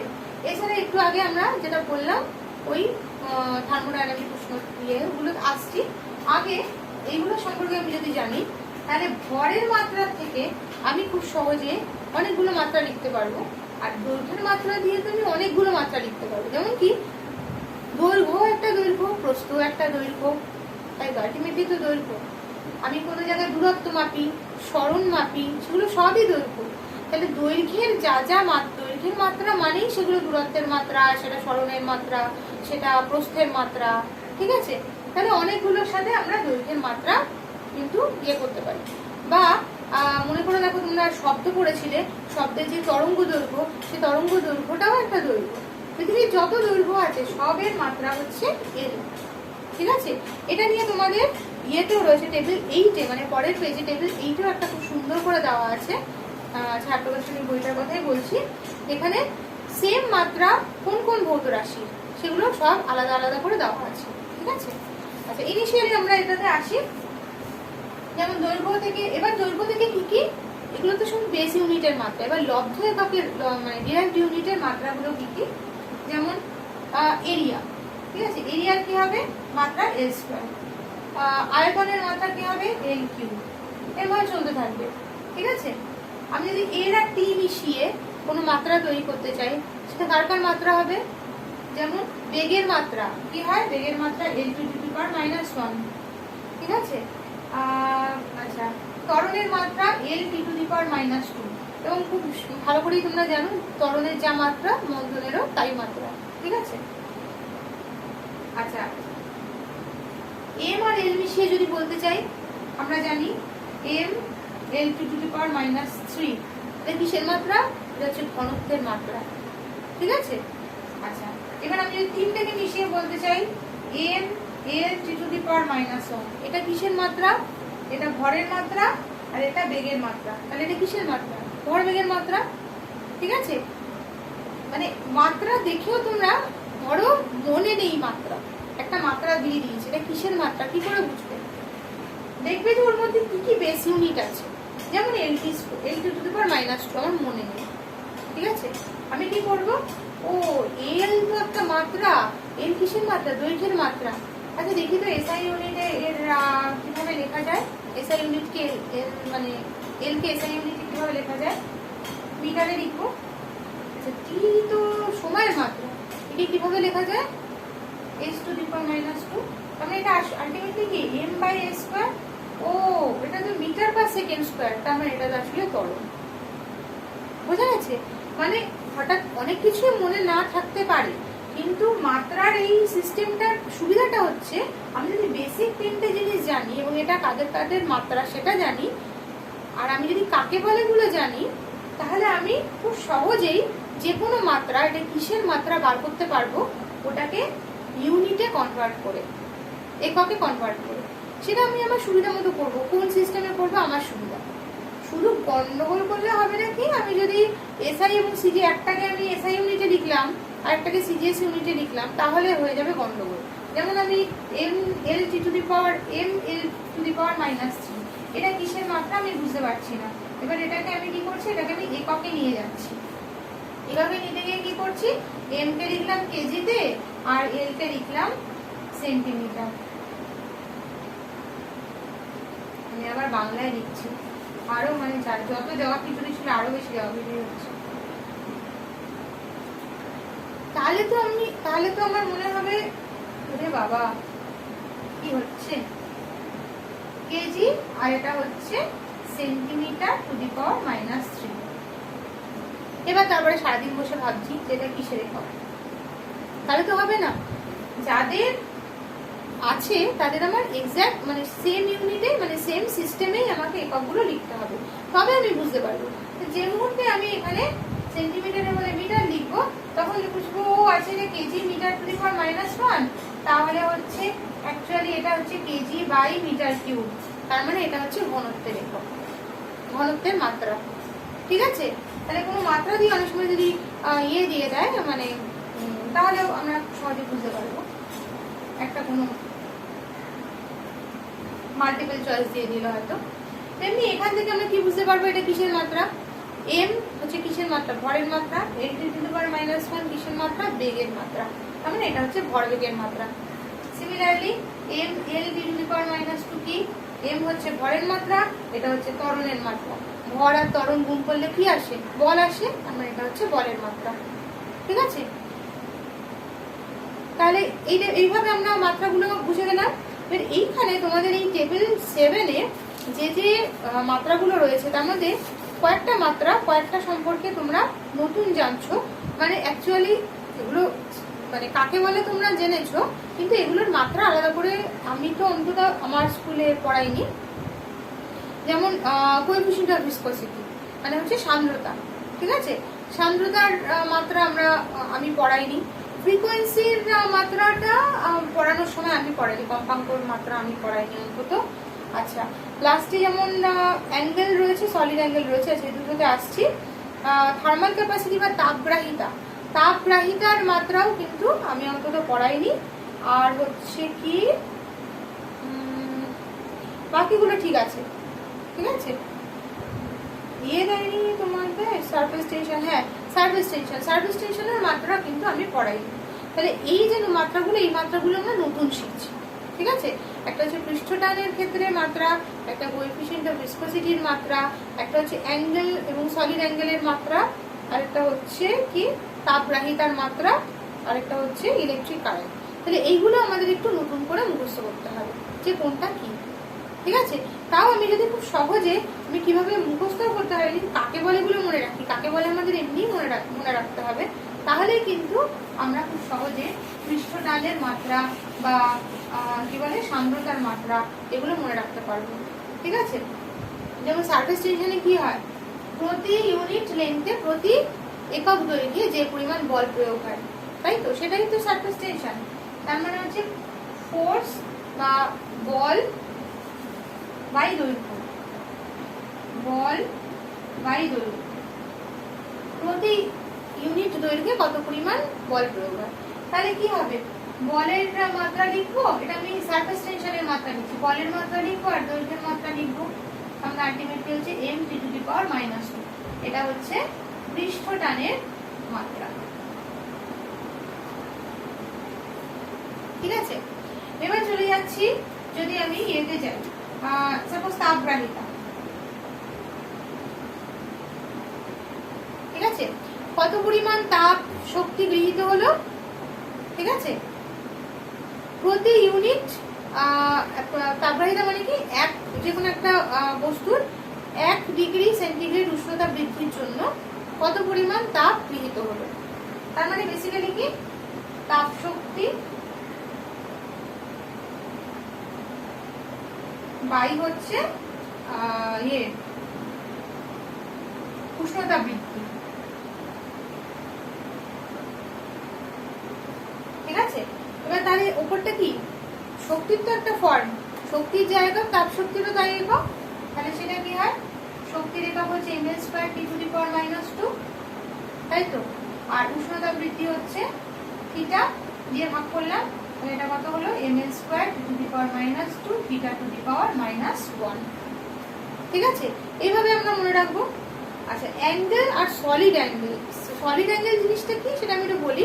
আর সান্দ্রতা কাকে বলে সেটা তো আমরা জানি। সান্দ্রতা কি হয়, সান্দ্রতা হচ্ছে যে কোনো একটা চলনশীল মানে কোনো একটা গতিশীল আর কি হয়তো প্রবাহ হচ্ছে, সেই প্রবাহর বিভিন্ন লেয়ারের মধ্যে যে বলটা কাজ করে সেটা হচ্ছে সান্দ্রতা, তাই তো। তাহলে সেখান থেকে আমরা সান্দ্রতার ইয়েটা পেয়ে যাব। আরেকটা কি, আরেকটা হচ্ছে ঘন, যেটা সলিড অ্যাঙ্গেল আর কি, সেটা হচ্ছে তোমাদের ঘনকোণ, ঘনকোণই তো, তাই ঘনকোণ। এটা কোথা থেকে আসছে, কিভাবে আসছে, সেটা হচ্ছে সাপোজ আমি একটা ঝালমুড়ির ঠোঙা নিয়েছি। ঠিক আছে, ঝালমুড়ির ঠোঙাটা কিরকম হয়, এই এটা বোঝাতে হবে কেন, শঙ্কু যেটা, ঠিক আছে, শঙ্কুর এই তলটা এর মধ্যে এই পয়েন্টে যে কোণটা করে সেটাকে বলা হয় ঘনকোণ। ঠিক আছে, ওই কোণটা কিন্তু মানে এমনি কোণের মানে এমনি দুটো লাইনের মধ্যে কোণ না, এটা নয়। ঠিক আছে, পুরো এই তলটা ওর মধ্যে গিয়ে যে এই পয়েন্টে গিয়ে যে কোণটা তৈরি করছে সেটাকে বলা হয় ঘনকোণ। ঠিক আছে, আর এমনি কোণ যেটা, এটা হচ্ছে 2 ডাইমেনশনাল, মানে হচ্ছে আমি একটা প্লেনের মধ্যে আঁকতে পারি, কিন্তু এই ঘনকোণকে কিন্তু প্লেনের মধ্যে আঁকা যায় না। ঘনকোণটা মানে 3টে ডাইমেনশন জুড়ে থাকে, এক্স ওয়াই জেড। ঠিক আছে, তো এগুলো সমস্ত একক মাত্রাগুলো ওখানে দেওয়া রয়েছে। এই মাত্রাগুলো তোমাদের আস্তে আস্তে মুখস্থ করতে হবে, কারণ আগের মাত্রাগুলো যেগুলো আমি বললাম ওগুলো তো অলরেডি তোমরা ক্লাস 9-এ পড়েছো, সুতরাং ওইগুলো তোমাদের আশা করি মনে আছে, তা একবার ঝালাই দিলেই হয়ে যাবে এরকম ব্যাপার আর কি। আচ্ছা, এবারে যেটা আসছি, এবারে আসা যাক হচ্ছে ডাইমেনশনাল অ্যানালিসিস। ঠিক আছে, মাত্রা নিয়ে আলোচনা, বাংলাটা কি হবে, আচ্ছা বাংলাটা করার দরকার নেই, তোমরা না, এটা হচ্ছে 1.7.1 টা দেখবে।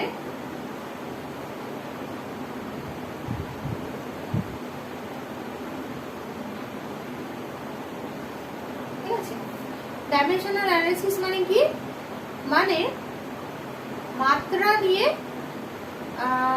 মাত্রাটাকে কি বলবো স্টাডি করা বলা চলে। ঠিক আছে, মাত্রাটাকে স্টাডি করব মানে কেন, মানে কিভাবে, এটা আমাদের একটা প্রশ্ন আসতে পারে।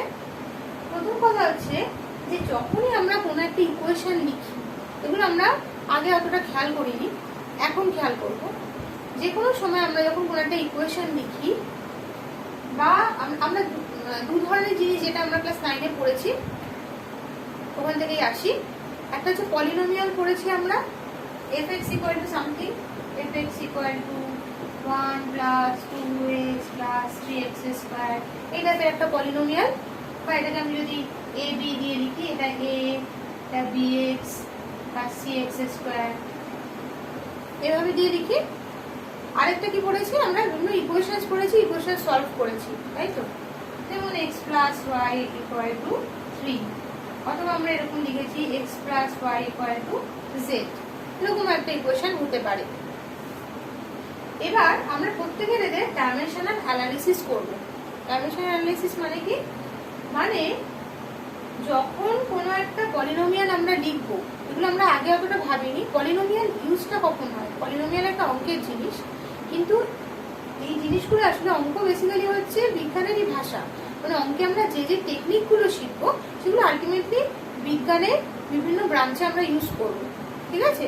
অঙ্কে আমরা পলিনোমিয়াল দিয়ে কিভাবে পলিনোমিয়াল দিয়ে কাজ করতে হয়, কিভাবে পলিনোমিয়াল এর মানে কি বলবো অঙ্কটাকে সলভ করতে হয় সেটা আমরা শিখেছি।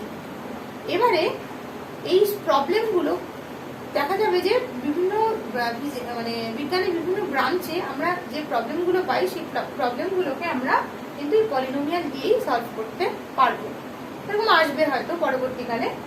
আপাতত আমরা এটুকু জানি যে এই পলিনোমিয়াল যেটা আমরা অঙ্কে পড়েছি সেটা যদি আমরা এখন ডাইমেনশনাল অ্যানালাইসিস করি, মানে তোমাদের মনে হতে পারে যে এখানে আছে কোথায় ডাইমেনশন, আমরা যে ডাইমেনশন ইউজ করছি, মানে ধরে নাও যে এই এক্সটা একটা দূরত্ব, ঠিক আছে? এক্সটা একটা দূরত্ব, আমাকে এমন একটা অঙ্ক দিয়েছে যেখানে এফএক্স হচ্ছে কোনো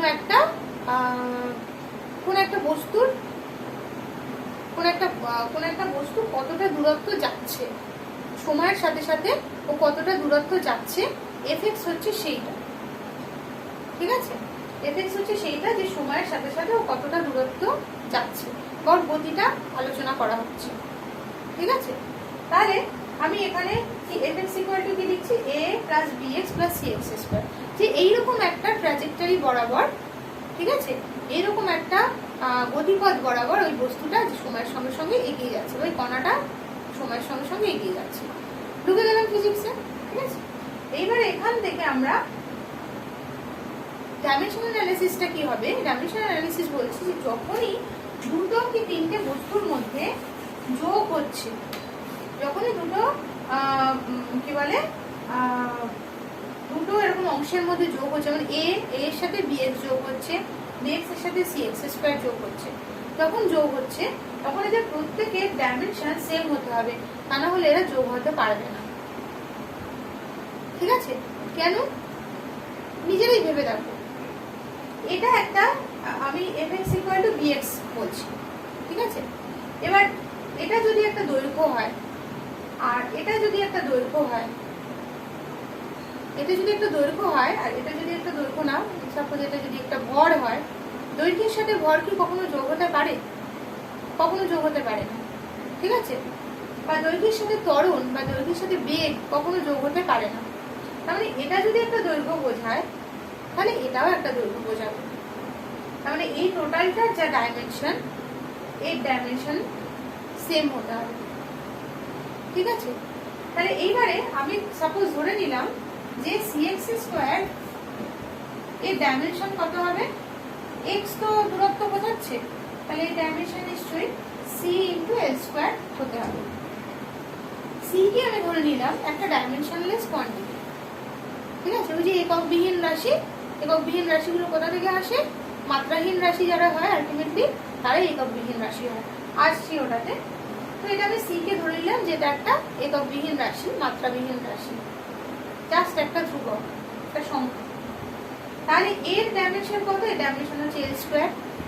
এবার আমি বলতে চাইছি যে ex এর ডাইমেনশন আর cx স্কয়ার এর ডাইমেনশন সেম হতে হবে, তাহলে ওটা যোগ হবে না। তাহলে কি bx এর এমনিতে ডাইমেনশন কি মনে হচ্ছিল, l, x স্কয়ার এর ডাইমেনশন যদি l স্কয়ার হয় তাহলে x এর ডাইমেনশন কত, l। তাহলে কি b কে ডাইমেনশনলেস হলে হবে, এর ডাইমেনশন আর এর ডাইমেনশন তো সেম হতে হবে, এই b কে কিন্তু ডাইমেনশন হলে লেস হলে হবে না, তাহলে b এর একটা ডাইমেনশন থাকতেই হবে, এটা হবে l। তার মানে দেখে মনে হচ্ছে যে c b c এরা সব একই জাতীয়, সব ধ্রুবক, সবই ধ্রুবক বলতেই আমরা ধরে নিই যে ওদের কোনো এরকম কোনো একক নেই, কিচ্ছু নেই। কিন্তু এটা অ্যানালিসিস করতে গিয়ে দেখা যাচ্ছে যে এটা যদি এর ডাইমেনশন যদি l স্কয়ার হয় তাহলে এর ডাইমেনশনকে l স্কয়ার হতে গেলে b কে ডাইমেনশনলেস বা এককবিহীন রাশি হলে হবে না, মাত্রাহীন রাশি হলে হবে না, ঠিক আছে? তাহলে b এরও একটা মাত্রা থাকতে হবে যাতে এর মাত্রাটা l স্কয়ার হয় এবং এর সাথে ম্যাচ করে। তাহলে এবার বলো তো এর মাত্রা কি হবে?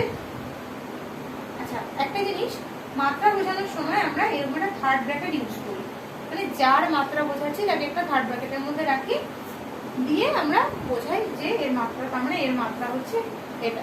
এটা আমি সিটা লিখবো না, এর মাত্রা হচ্ছে এল স্কোয়ার। ঠিক আছে, তাহলে এর মাত্রা হচ্ছে এল স্কোয়ার। তাহলে এর মাত্রা কত হতে হবে? এর মাত্রা নিশ্চয়ই এল স্কোয়ার হতে হবে। তাহলে B A R B, A B C এদেরকে একই জাতীয় ধ্রুবক বলে আমাদের মনে হচ্ছিল, কিন্তু আদৌ এরা এক জাতীয় নয়। সি হচ্ছে মাত্রাহীন রাশি, বি এর মাত্রা আছে এল এবং এ এর মাত্রা আছে এল স্কোয়ার। ঠিক আছে, তাহলে এ একটা এরিয়া বোঝাচ্ছে, বি কি বোঝাচ্ছে? বি একটা দৈর্ঘ্য বোঝাচ্ছে, বি এর মাত্রা হচ্ছে এল, সেই জন্য বি একটা দৈর্ঘ্য বোঝাচ্ছে। বোঝা গেল? তাহলে এইভাবে আমরা কোনো একটা পলিনোমিয়ালের ডাইমেনশন অ্যানালিসিস করে বুঝতে পারি যে আচ্ছা তাহলে এটা যদি এই মাত্রা হয় তাহলে এদের মাত্রাগুলো কি হবে, বাকিদের মাত্রাগুলো কি হবে। ঠিক আছে, এবারে এখানে আমি একটা জিনিস বলে দিই, যে জিনিসটা পরে আবার আছে তোমাদের অলরেডি বলে দিই। এই যে এখানে আমি বি এবং এক্স এর মাত্রাগুলোকে গুণ করলাম। ঠিক আছে, গুণ করে আমি বলতে চাইছি কি যে বি এর মাত্রা এল, এক্স এর মাত্রা এল, তার মানে এদের টোটাল মাত্রা হবে এল স্কোয়ার। এখানে তো একটা প্রশ্ন আসতেই পারতো যে আচ্ছা মাত্রা এরকম ভাবে গুণ হয়ে যায়? গুণ হয়ে যায়। ঠিক আছে, মাত্রা যে গুণ হয়ে যায় এটা এর আগেও আমরা পড়েছি। মাত্রা গুণের মতো করে গুণও হয়, আবার ভাগের মতো করে ভাগও হয়। তা না হলে ওই যে যখন আমরা বল গুণ ত্বরণ, মানে আমরা শক্তির মাত্রা লিখতে গিয়ে বলের মাত্রা গুণ ত্বরণের সরণের মাত্রা লিখি ইন্টু এল, এবং তারপরে শক্তির মাত্রা লিখি ml square to the power -2। আমরা এটা লিখছি হচ্ছে শক্তির মাত্রা। ঠিক আছে, শক্তির মাত্রাকে আমি ভেঙে প্রথমে শক্তি যেহেতু বল গুণ সরণ, আমি আগে বলের মাত্রা লিখলাম, তারপর সরণের মাত্রা লিখলাম, দুটোকে লিখলাম ml square to the power -2।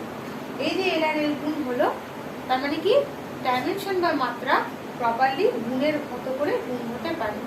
আর ভাগ কখন হলো? ওই যে তখন একটা কোথায় ইউজ করলাম,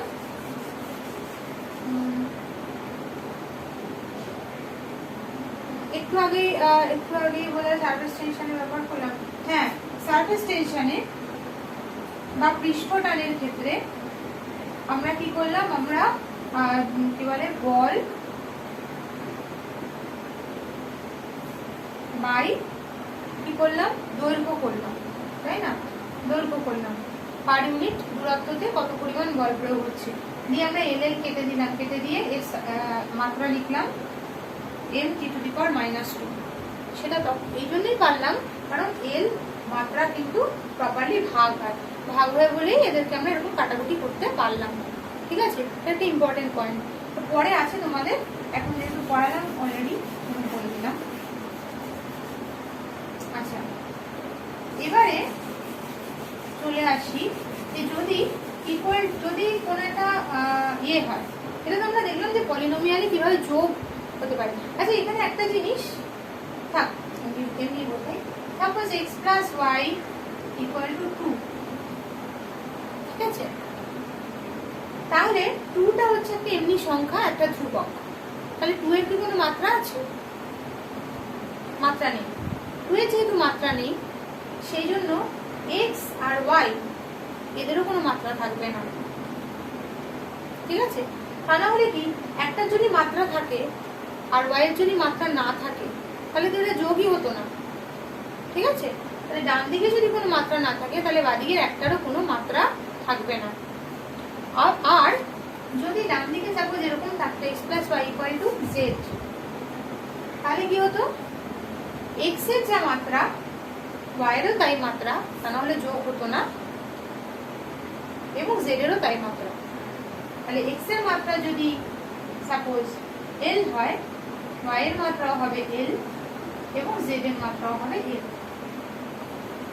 ঠিক আছে, আমরা ইকুয়াল টু সাইনে যখন আমরা দেখব বাদিকে এবং ডান দিকে ডাইমেনশন সেম হতে হবে। এইবারে আমি যদি x y equal to z লিখি, ঠিক আছে, তাহলে কি z এর মাত্রা যদি l হয় তাহলে x আর y দুজনেরই মাত্রা l হওয়া বাধ্যতামূলক নয়। কিন্তু কারণ কি x হচ্ছে মানে x আর y এখানে গুণের আকারে রয়েছে, এবং গুণে আমরা জানি কি যে মাত্রাগুলো গুণ হয়ে যেতে পারে। আর দুটো মাত্রা গুণ হয়ে l আসছে, সেটা তো দুটোকে মানে একটা l একটা 1 হলেও আসবে। 1 মানে মাত্রাহীন রাশি। ঠিক আছে, তার মানে x এর মান l হলে x এর মাত্রা, x যদি একটা মাত্রাযুক্ত রাশি হয়, y যদি একটা মাত্রাহীন রাশি হয়, তাহলেও ডান দিকের সাথে বাঁ দিককে আমরা ইকুয়েট করতে পারবো ডাইমেনশন ওয়াইজ। তার মানে এটাকে আমরা লিখতে পারবো। সিমিলারলি x এর যদি কোনো মাত্রা না থাকে, l এর যদি মাত্রা থাকে, তাহলেও কিন্তু ওটা বাঁ দিক এবং ডান দিকের মাত্রা ম্যাচ হয়ে যাবে। এবার দেখা যায় যদি x বাই y হয়, x by y equal to z, এবার তাদের মাত্রা কি হবে? আমি z এর মাত্রা ধরে নিলাম, z এর মাত্রা l ই আছে, তাহলে এবার x এর y এর মাত্রা কি হবে? কতগুলো অপশন থাকতে পারে? x এর মাত্রা l হতে পারে, x এর মাত্রা l হতে পারে, y এর মাত্রা 1 হতে পারে, মানে y মাত্রাহীন রাশি হতে পারে। কিন্তু x এর মান 1 আর y এর মান l কিন্তু হতে পারে না, কারণ সেক্ষেত্রে বাঁদিকে হয়ে যাবে 1/l, ঠিক আছে, আর ডান দিকে হয়ে যাবে l, ম্যাচ করবে না। আর কি হতে পারে? x এর মাত্রা l স্কয়ার, l এর মাত্রা y এর মাত্রা l হতে পারে, x এর মাত্রা l কিউব, y এর মাত্রা l স্কয়ার হতে পারে, ঠিক আছে। তাহলে অনেকগুলো অপশন আছে। তাহলে এক্ষেত্রে কিন্তু প্রবলেমেটিক হয়ে যাচ্ছে, ইন দ্য সেন্স আমি বুঝতে পারছি না, এগুলোতে যেমন মোটামুটি একটা আন্দাজ পাচ্ছিলাম যে এদের মাত্রা কিরকম হবে, এই ভাগের ক্ষেত্রে দেখা যাচ্ছে আন্দাজই করতে পারছি না যে কিরকম মাত্রা হবে, ঠিক আছে। আচ্ছা, মানে বাদিকে x আর y এর মাত্রা কিরকম কিরকম হবে সেটা আন্দাজ করা যাচ্ছে না। আচ্ছা, ও আরেকটা জিনিস, যদি প্লাস না হয় যদি মাইনাস হতো তাহলেও সেম। মাইনাসের প্লাস এবং মাইনাসের ক্ষেত্রে যে দুজনের মধ্যে প্লাস এবং মাইনাস হচ্ছে সেই দুজনের মাত্রা সেম হতে হবে, ঠিক আছে, তা নাহলে তাদের মধ্যে যোগ বা বিয়োগ হবে না। এবং ডান দিকেরটা আমি দেখবো, ডান দিকে যে মাত্রা আছে বাঁ দিকেরটাও সেম হতে হবে, ঠিক আছে। আচ্ছা, এবারে এই জিনিসগুলো তোমাদের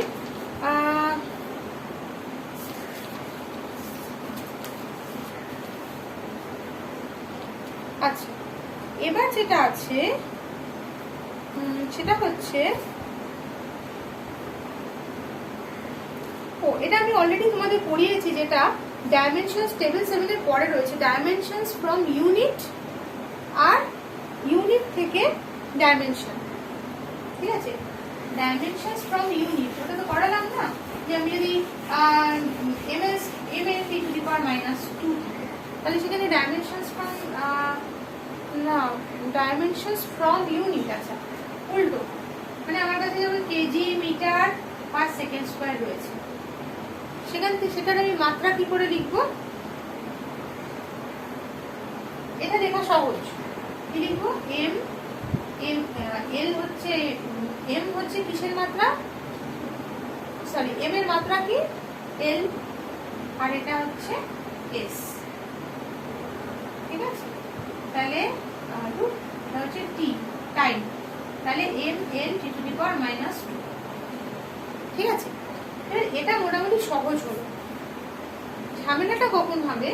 যদি আমাকে কম্বাইন্ড এককগুলো দিয়ে দেয়। কম্বাইন্ড একক মানে কি, অনেক সময় থাকে না যে তখন নিউটন পার মিটার স্কয়ারকে আমি বলছি হচ্ছে পাস্কাল, ঠিক আছে। তো নিউটন পার মিটার স্কয়ারকে যদি পাস্কাল বলি,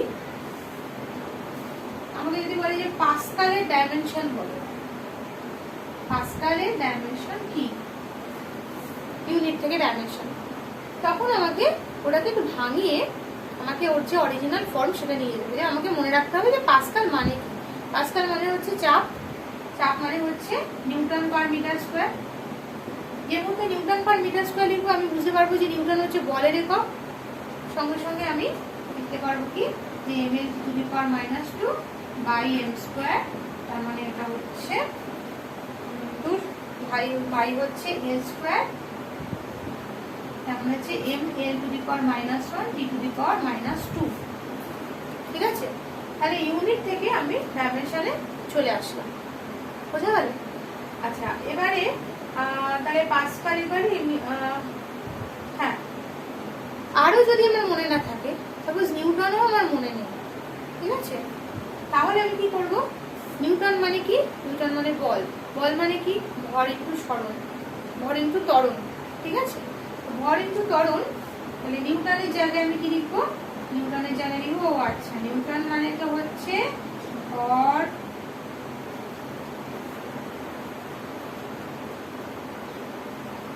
গুণ ত্বরণ, তাই তো?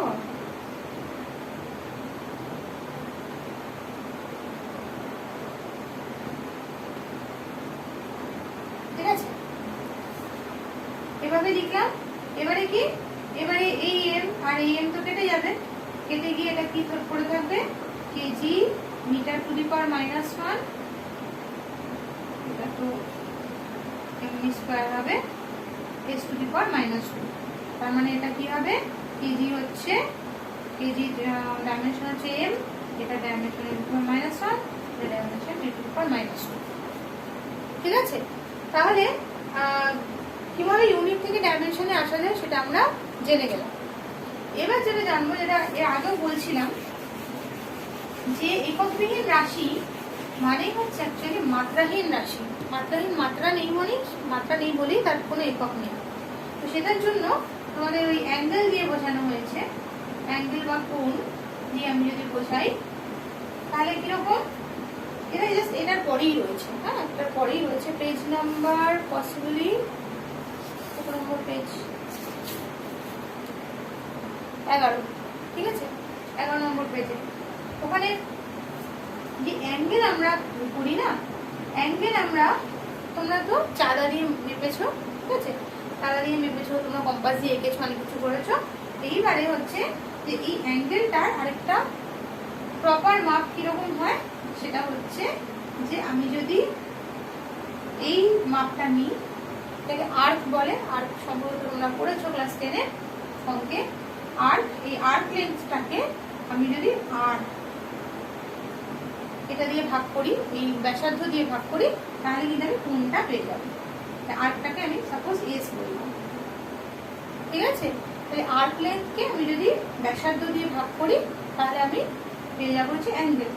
এবারে আমি যেহেতু আমি ইউনিট থেকে আমি আসতে চাইছি যে কিরকম আর কি, তো আমি মাত্রাহীন রাশিটা দেখাতে চাইছি, আমি অ্যাঙ্গেল কাকে বলে সেটা একদম ওখান থেকে আসলাম যে এস বাই আর, তাই তো।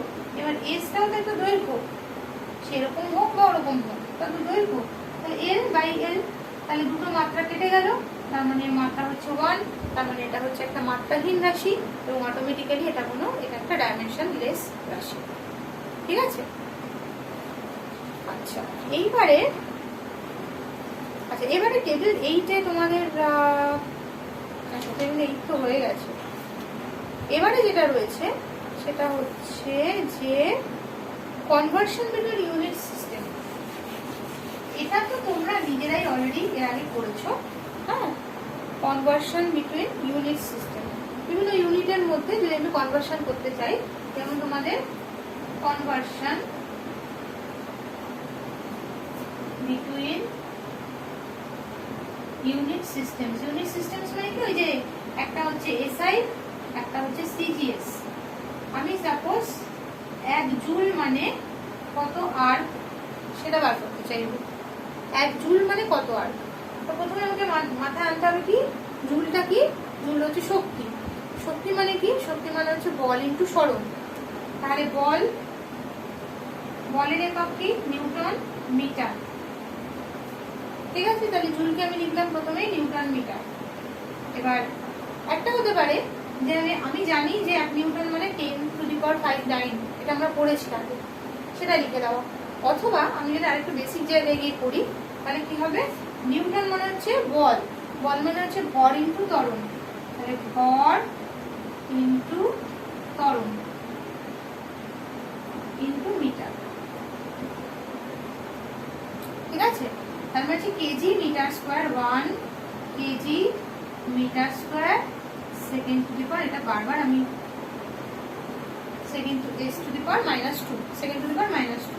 এইবারে আমি কি করব, যেহেতু আমি এটাকে সিজিএস এ নিয়ে যেতে চাইছি, এই প্রত্যেকটা ইউনিটের আমি সিজিএস ফর্মে লিখে দেবো। দিয়ে এবার 1 কেজি মানে কত, 1 কেজি মানে হচ্ছে 10 টু দি পাওয়ার 3 গ্রাম, এটাকে গ্রাম লিখলাম, আর এটাকে 10 টু দি পাওয়ার 3 কেজি লিখলাম। তার সাথে মিটার স্কোয়ার রয়েছে, মিটার স্কোয়ার মানে কি, 1 মিটার মানে হচ্ছে 100 সেন্টিমিটার, তাহলে মিটার 1 মিটার স্কোয়ার মানে হচ্ছে 10⁴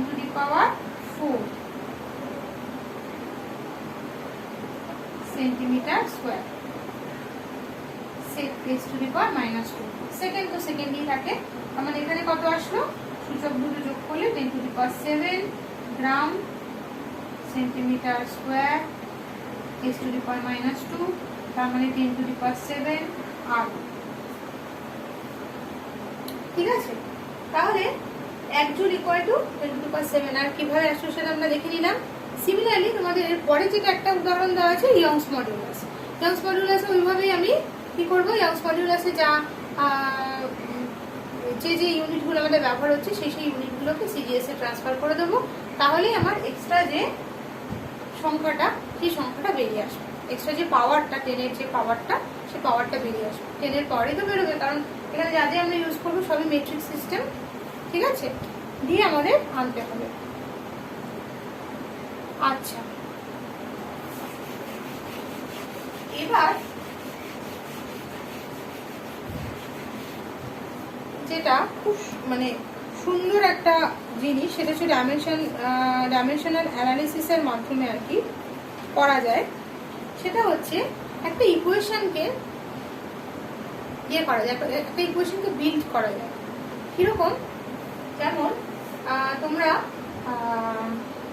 তো সরল দোলগতি পড়েছো, সরল দোলগতিতে আমরা পেন্ডুলামের কথা পড়েছি।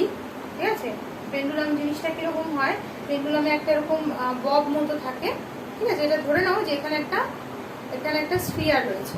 ঠিক আছে, একটা স্ফিয়ার রয়েছে, মানে একটা বল রয়েছে, সেই বলটা সলিড। ঠিক আছে, আর এটা ধরে নাও যে একটা রয়েছে, একটা সুতো মতো রয়েছে, তার মধ্যে বলটাকে আমি আটকে দিলাম। বলটাকে আটকে দিয়ে এইখানে আমি সেট করে দিলাম, সেট করে বলটাকে আস্তে আস্তে এরকম একটা টোকা দিয়ে নাড়িয়ে দিলাম। জিনিসটা এইভাবে দুলতে থাকবে। ঠিক আছে, দিস ইজ কল্ড পেন্ডুলাম, যেটা সরল দোলগতি সম্পন্ন করে, মানে কি একই রাস্তায় বারবার যাতায়াত করে, যতক্ষণ পর্যন্ত না এয়ার ড্র্যাগ, মানে এই বাতাসের সাথে ঘর্ষণের ফলে আলটিমেটলি ও থেমে যায়। ঠিক আছে, তাহলে এই যে আমরা যদি ধরে নিই যে বাতাসের সাথে ঘর্ষণটা নেগলিজিবল, তাহলে ধরে নেবো যে ওই একই রাস্তায় বারবার ইনফিনিট টাইম পর্যন্ত, মানে ইনফাইনাইট টাইম পর্যন্ত ও কিন্তু এভাবে ঘুরতে থাকবে। ঠিক আছে, তাহলে আমরা যদি ওই সরল দোলগতির কথা বলি, তাহলে এখানে কি কি আসছে। এবারে সরল দোলগতি আমরা যে কোনো জানি যে কোনো বস্তু যে একটা একই রাস্তায় বারবার যাতায়াত করে, তার একটা টাইম পিরিয়ড থাকে, মানে কি এক জায়গা থেকে যাওয়া শুরু করে আবার সেই জায়গায় ফিরে আসতে যে সময় নেয় তাকে বলা হয় ওর টাইম পিরিয়ড। ঠিক আছে, সেই টাইম পিরিয়ডটা আমরা যদি ধরে নিই, টাইম পিরিয়ডটা বা পর্যায়কাল আর কি যেটাকে বলা হয়, সেই পর্যায়কালটাকে ধরে নিলাম টি। ঠিক আছে, এবার আমাকে কেউ জিজ্ঞাসা করলো, আচ্ছা টি এর সাথে বাকিদের কি সম্পর্ক, মানে ইকুয়েশনটা কি, আমি হয়তো জানি না, কিন্তু আমার মনে হতে পারে আচ্ছা একটা টাইম পিরিয়ড, একটা সরল দোলগতি বুঝছে, কিসের উপর টাইম পিরিয়ডটা ডিপেন্ড করতে পারে, মানে বেশি হবে না পর্যায়কালটা, বেশি হবে না পর্যায়কালটা কম হবে, যেটা কিসের উপর ডিপেন্ড করতে পারে। আমার মাথায় আসতে পারে কি জিনিস, একটা হচ্ছে কি এই যে দড়িটা রয়েছে, দড়িটার উপর ডিপেন্ড করতে পারে। দড়িটা মনে হয় যেন দড়িটা যদি বেশি লম্বা হয় তাহলে টাইম পিরিয়ডটা কম হবে, আর দড়িটা যদি বেশি ছোট হয় তাহলে টাইম পিরিয়ডটা বেশি হবে, এটা মনে হচ্ছে, কিন্তু আই এম নট শিওর। এবার আমি বলতে পারি কি যে টাইম পিরিয়ডটা এই দৈর্ঘ্যের উপর ডিপেন্ড করে, প্লাস কি ডিপেন্ড করে এই যে ববটা রয়েছে, ববের মাসের উপরও ডিপেন্ড করতে পারে। মানে মনে হয় যেন ববের মাসটা বেশি হলে টাইম পিরিয়ডটা কম হবে, আর ববের মাস কম হলে টাইম পিরিয়ডটা বেশি হবে, মনে হয় যেন। ঠিক আছে, আরেকটা কিসের উপর ডিপেন্ড করতে পারে, ববের যেহেতু মাস রয়েছে, ববটাকে তো একটা মানে পৃথিবী নিজের কেন্দ্রের দিকে আকর্ষণ করছে, তাহলে অভিকর্ষজ ত্বরণের উপরও কিছুটা ডিপেন্ড করতে পারে, এটা যেন মনে হয়। তাহলে আমি কি করলাম কি টি ধরে নিলাম যে টি সমানুপাতিক L to the power x, T সমানুপাতিক M to the power y, T সমানুপাতিক g to the power Z. আমি ইকুয়েশনটা বার করতে চাইছি, আমি চাইছি যে টি কিভাবে এদের উপর ডিপেন্ড করে, আমি কার কার উপর ডিপেন্ড করতে পারে আমি এয়ার ড্র্যাগকে বাদ রেখেছি, ঠিক আছে, বাতাসের সাথে যে ঘর্ষণ সেটাকে বাদ রেখেছি, তাহলে টাইম পিরিয়ড কার কার উপর ডিপেন্ড করতে পারে আমি কি ধরলাম ওই ইনস্ট্রুমেন্টে যে যে জিনিস আছে সবগুলোর উপরে ডিপেন্ড করতে পারে বলে ধরে নিলাম, দিয়ে আমি লিখলাম যে তার মানে আমি ধরে নিয়েছি T proportional to a to the power x, কত পাওয়ারে ডিপেন্ড করে আমি তো জানি না, M to the power y g to the power z. এবার যদি এটা আমি প্রপোর্শনাল ধরে নিয়েছি, সমানুপাতিক ধরে নিয়েছি, যদি ব্যস্তানুপাতিক হয় তাহলে এক্স এর মানটা মাইনাসে আসবে, তাহলেই ব্যস্তানুপাতিক হয়ে যাবে। মানে বলতে চাইছি যে ধরো টি সমানুপাতিক এক্স স্কোয়ার আসলে, যদি আসে আনসারটা, তাহলে আমি বুঝতে পারবো এল স্কোয়ার যদি আসে তাহলে বুঝতে পারবো যে টি অ্যাকচুয়ালি এল এর সাথে সমানুপাতিক। যদি অ্যাকচুয়ালি ব্যস্তানুপাতিক হয়, মানে দৈর্ঘ্যের সাথে যদি ব্যস্তানুপাতিক হয়, তাহলে এটা কি আসবে আনসারটা টি এল টু দি সমানুপাতিক এল টু দি পাওয়ার -2। এবার ম্যাথমেটিক্যালি এবার আমি আসতে চাইছি যদি কি আসে দেখি। আমি প্রথমে ধরে নিলাম যে এইগুলোর উপর ডিপেন্ড করে। এবার দেখা যাক এবারে তার মানে কি, এবারে তার মানে টি এদের সবার উপর ডিপেন্ড করে, ঠিক আছে। এবারে তার মানে টি সমানুপাতিক L to the power x M to the power y g to the power z লিখতে পারি। সেই করেছিলাম আমরা যৌগিক ভেদ, সে অনুযায়ী আমরা লিখতে পারি যে তিনটের সাথেই সমানুপাতিক। এইবারে টিটা কি, আচ্ছা এবারে আমি দেখি যে ডাইমেনশনাল অ্যানালিসিস করব। বাঁদিকে টি এর ডাইমেনশন কি আর ডান দিকে এদের ডাইমেনশন কি, ঠিক আছে। বাঁদিকে টি এর ডাইমেনশন কি, টি তো একটা টাইম পিরিয়ড, মানে এটা হচ্ছে সময়, ঠিক আছে, তাহলে এর ডাইমেনশন হচ্ছে টি, বাঁদিকে শুধু টি। এল টু দি পাওয়ার এক্স এর ডাইমেনশন কি, L to the power x এটা একটা দৈর্ঘ্য, তাহলে এর ডাইমেনশন হবে এল, ঠিক আছে, L to the power x. Dimension গুলো তো গুণ হয়ে যায়, তাহলে সেই হিসেবে M to the power x এর ডাইমেনশন কি, capital M to the power x, sorry y, g to the power z. আচ্ছা জি হচ্ছে অভিকর্ষজ ত্বরণ, ত্বরণ মানে কি, ত্বরণ মানে হচ্ছে এল টু দি পাওয়ার -2 এত টু দি পাওয়ার জেড, ঠিক আছে। এবারে আমি দেখতে পাচ্ছি যে ডান দিকে এতগুলো ডাইমেনশন আছে কিন্তু বাঁদিকে শুধু টাইমের ডাইমেনশনটাই রয়েছে। তার মানে কি ডান দিকে এই যে M to the power Y করেছি, বাঁদিকে তো একবারও এম নেই, এম নেই, তাহলে অ্যাকচুয়ালি ওয়াইটা 0 হবে। ডাইমেনশন অ্যানালাইসিস করে এদিকে আর এদিকে তো সেম থাকতে হবে, তাহলে এমটা প্রথমেই 0 হয়ে যাবে, কারণ শুধু M to the power y ডান দিকে একটা আছে কিন্তু সেটা কিন্তু কোনো বাঁদিকে কোনো এম নেই, তাহলে y ইকুয়াল টু 0 হবে প্রথমেই। তারপরে কি ডান দিকে কি আছে, ডান দিকে আচ্ছা ডান দিকে এল টু দি পাওয়ার এক্স আছে একটা, আর এদিকে এল টু দি পাওয়ার জেড আছে একটা, কিন্তু বাঁদিকে এল নেই, তাহলে আমি কি বলবো যে এক্স প্লাস জেড যেটা সেটা ইকুয়াল টু 0 হবে, ঠিক আছে। বাঁদিকে তো এল নেই, সেই জন্য ডান দিকে এক্স প্লাস জেড যেটা এল এর total dimension x plus Z সেটা ইকুয়াল টু 0। ডান দিকে আর বাঁদিকে কি হবে, বাঁদিকে কিন্তু টি আছে, টি টু দি পাওয়ার 1, ঠিক আছে। তাহলে ডান দিকে যেটা -2 জেড টি এর যে পাওয়ার সেটা কত হচ্ছে -2 জেড, সেটা ইকুয়াল টু হচ্ছে 1। বাঁদিকে ডান দিক মানে কম্পেয়ার করে এদিকে টি এর dimension T to the power 1, এদিকে টি টু দি পাওয়ার -2 জেড, তার মানে -2 জেড ইকুয়াল টু হচ্ছে 1, তার মানে জেড ইকুয়াল টু কত, জেড ইকুয়াল টু হচ্ছে -1/2।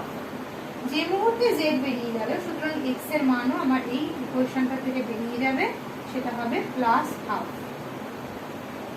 ঠিক আছে। তার মানে আলটিমেটলি কি, তার মানে T actually proportional to L to the power 1/2, T actually M এর উপর ডিপেন্ডই করে না এম এর উপর, আর কি জি এর উপর কিভাবে ডিপেন্ড করে, g to the power z, আর জেড এর মান এসছে -1/2, তাহলে জি টু দি পাওয়ার -1/2, ঠিক আছে। তার মানে টোটালি কত আসবে? এই যে যৌগিক বেগটা লিখেছিলাম এটা কিভাবে আসবে এবার? তার মানে t proportional to L/G to the power half, তাই তো? g to the power minus half মানে তো নিচে g, এবার t proportional যদি এটা হয় তাহলে t equal to L/G to the power half into k, বা t equal to k into root over L/G to the power half মানে তো root over L/G। লিখে দিই একবার প্রপারলি। এটা মানে হচ্ছে কি আসলো, t equal to k, যেহেতু আমরা জানি যে যৌগিক ভেদে কি হয় একটা ধ্রুবক আসে, তাই তো? k equal to root over L/G।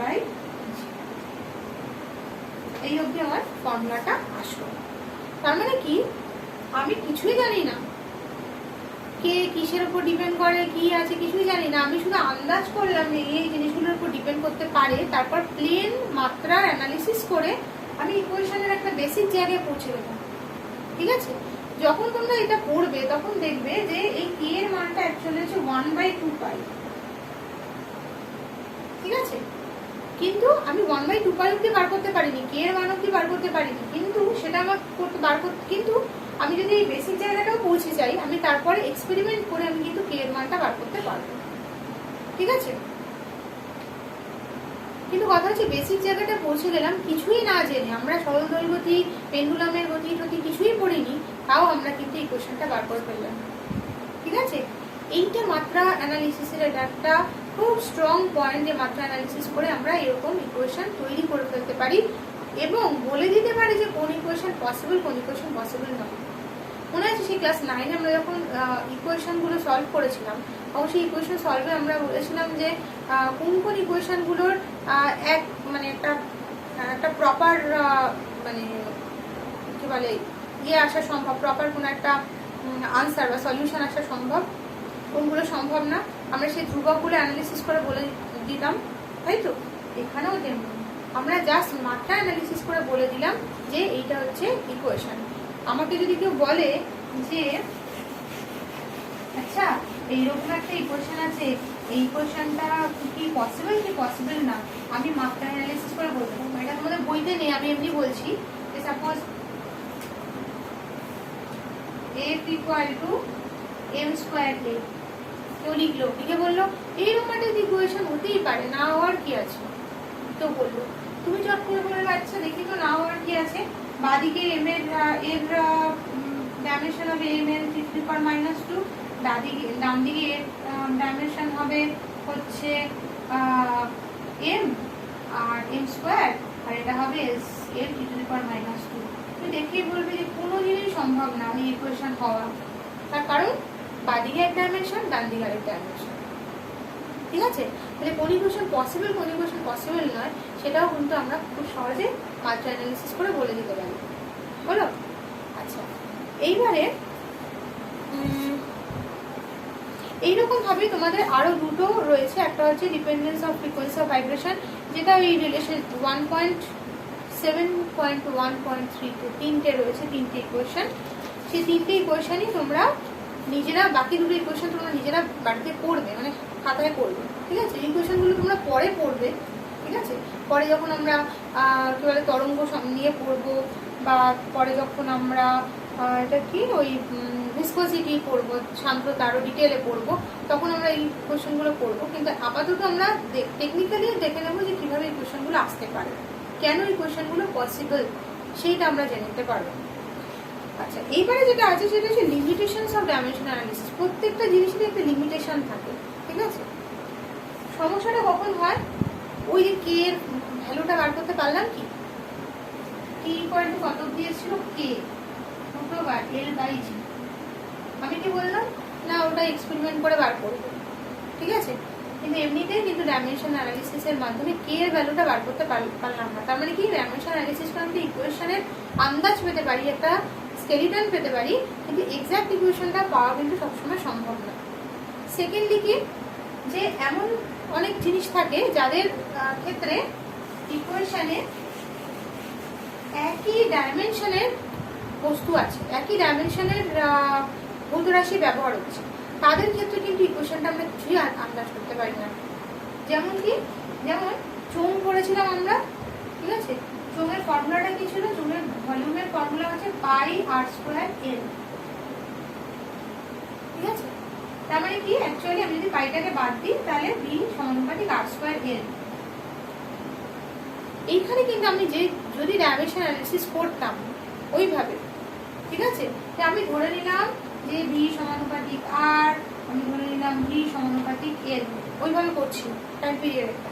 তাহলে এবার কি হচ্ছে, ভি সমানুপাতিক যদি আর হয় আর ভি সমানুপাতিক যদি এল হয়, বাদিকেরটা আমি ভলিউমেরটা আমি জানি যে ডাইমেনশন হচ্ছে এল কিউ, ডান দিকে এখানে আমি লিখলাম কি ভি সমানুপাতিক r to the power x L to the power y, ঠিক আছে? আমি এটা ধরে নিলাম এই, ঠিক আছে, যৌগিক ভেদের নিয়ম অনুসারে।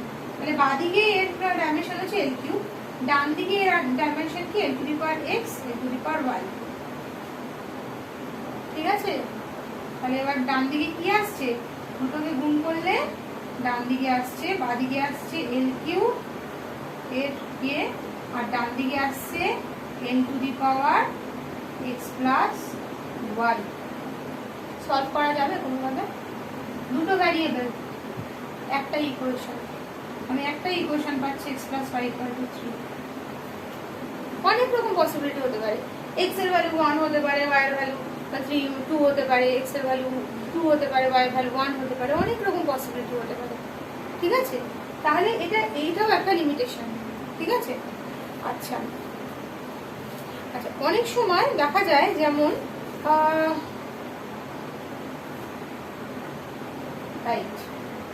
অনেক সময় দেখা যায় যে কোনো একটা ইকুয়েশনে একটা মানে কিরকম ভাবে ডিপেন্ডেন্স রয়েছে, সেই ডিপেন্ডেন্স গুলো আমরা পার করতে পারি না।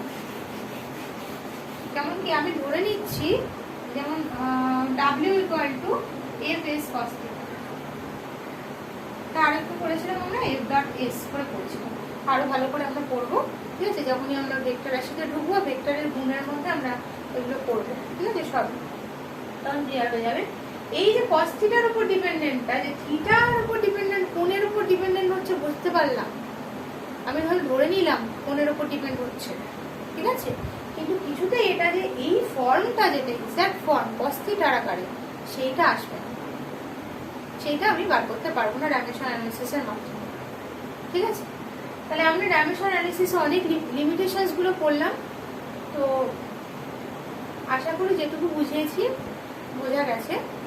বাকি আরো কোশ্চেন আছে এই চ্যাপ্টারে, সেই চ্যাপ্টার সেটা আমি আরেকটা মানে একটা ভাগে আমি ভিডিও করে বিয়ে করবো। আর তোমরা তখন পড়বে, তখন চেষ্টা করবে যে আজকে যেটুকু পড়া, এই সে ভিডিওটা, এই ভিডিওটা একদিনে পড়তে, এই ভিডিওটা যারা পড়িয়েছি ওটা একদিনে পড়তে, আর নেক্সট ভিডিওতে যেটা পড়াবো, কারণ নেক্সট ভিডিওতে তোমাদের পুরোটাই প্র্যাকটিক্যাল রিলেটেড থাকবে, মানে যেগুলো তোমাদের প্র্যাকটিক্যালে কাজে আসবে, ঠিক আছে? প্র্যাকটিক্যাল করার সময় সেই জন্য ওইটা আলাদা একদিন করতে চেষ্টা করবো। তাহলে কি হবে, দুটোই ভালো করে পড়া হবে, পুরো চ্যাপ্টারটা ভালো করে পড়া হয়ে যাবে, এবং এটা তোমরা আগামী 4-5 দিনের মধ্যে, 5 দিনের মধ্যে মনে হয় করে ফেলার চেষ্টা করো। আর যারা এখনো অবধি কনফিউশনে আছো যে কি নেবে কি নেবে না, মানে 11-এ কি নেবে কি নেবে না, তাদের বলবো যে তোমরা তারপরে তোমাদের স্কুলের টিচারদের সাথে কনসাল্ট করো, করে একটা ডিসিশনে আসো যে তোমাদের কোনটা নেওয়া উচিত, মানে কি নিতে পারবে তোমরা, কোনটা কেপেবল কোনটা কেপেবল। তোমরা তো কিছুটা বোঝোই, কিন্তু তোমাদের টিচাররাও আরো ভালো বুঝতে পারবে আমার মনে হয়। তাদের সাথে কনসাল্ট করে একটা ডিসিশনে এসে যেটা নিয়ে, যে স্ট্রিমটা নিয়ে পড়বে সেই স্ট্রিমের বইগুলো কিনে ফেলো। মানে আমি বলতে চাইছি, যারা এখনো অবধি ছায়া প্রকাশনী কেন, যে কোনো সায়েন্সের বই কেনো নি এবং এখন ডিসিশনে আসতে পারো যে সায়েন্স নিয়ে পড়বে কিনা, তারা খুব তাড়াতাড়ি ডিসিশনে আসো, কারণ এরপরে কিন্তু তোমরা আর টাইম পাবে না, ঠিক আছে?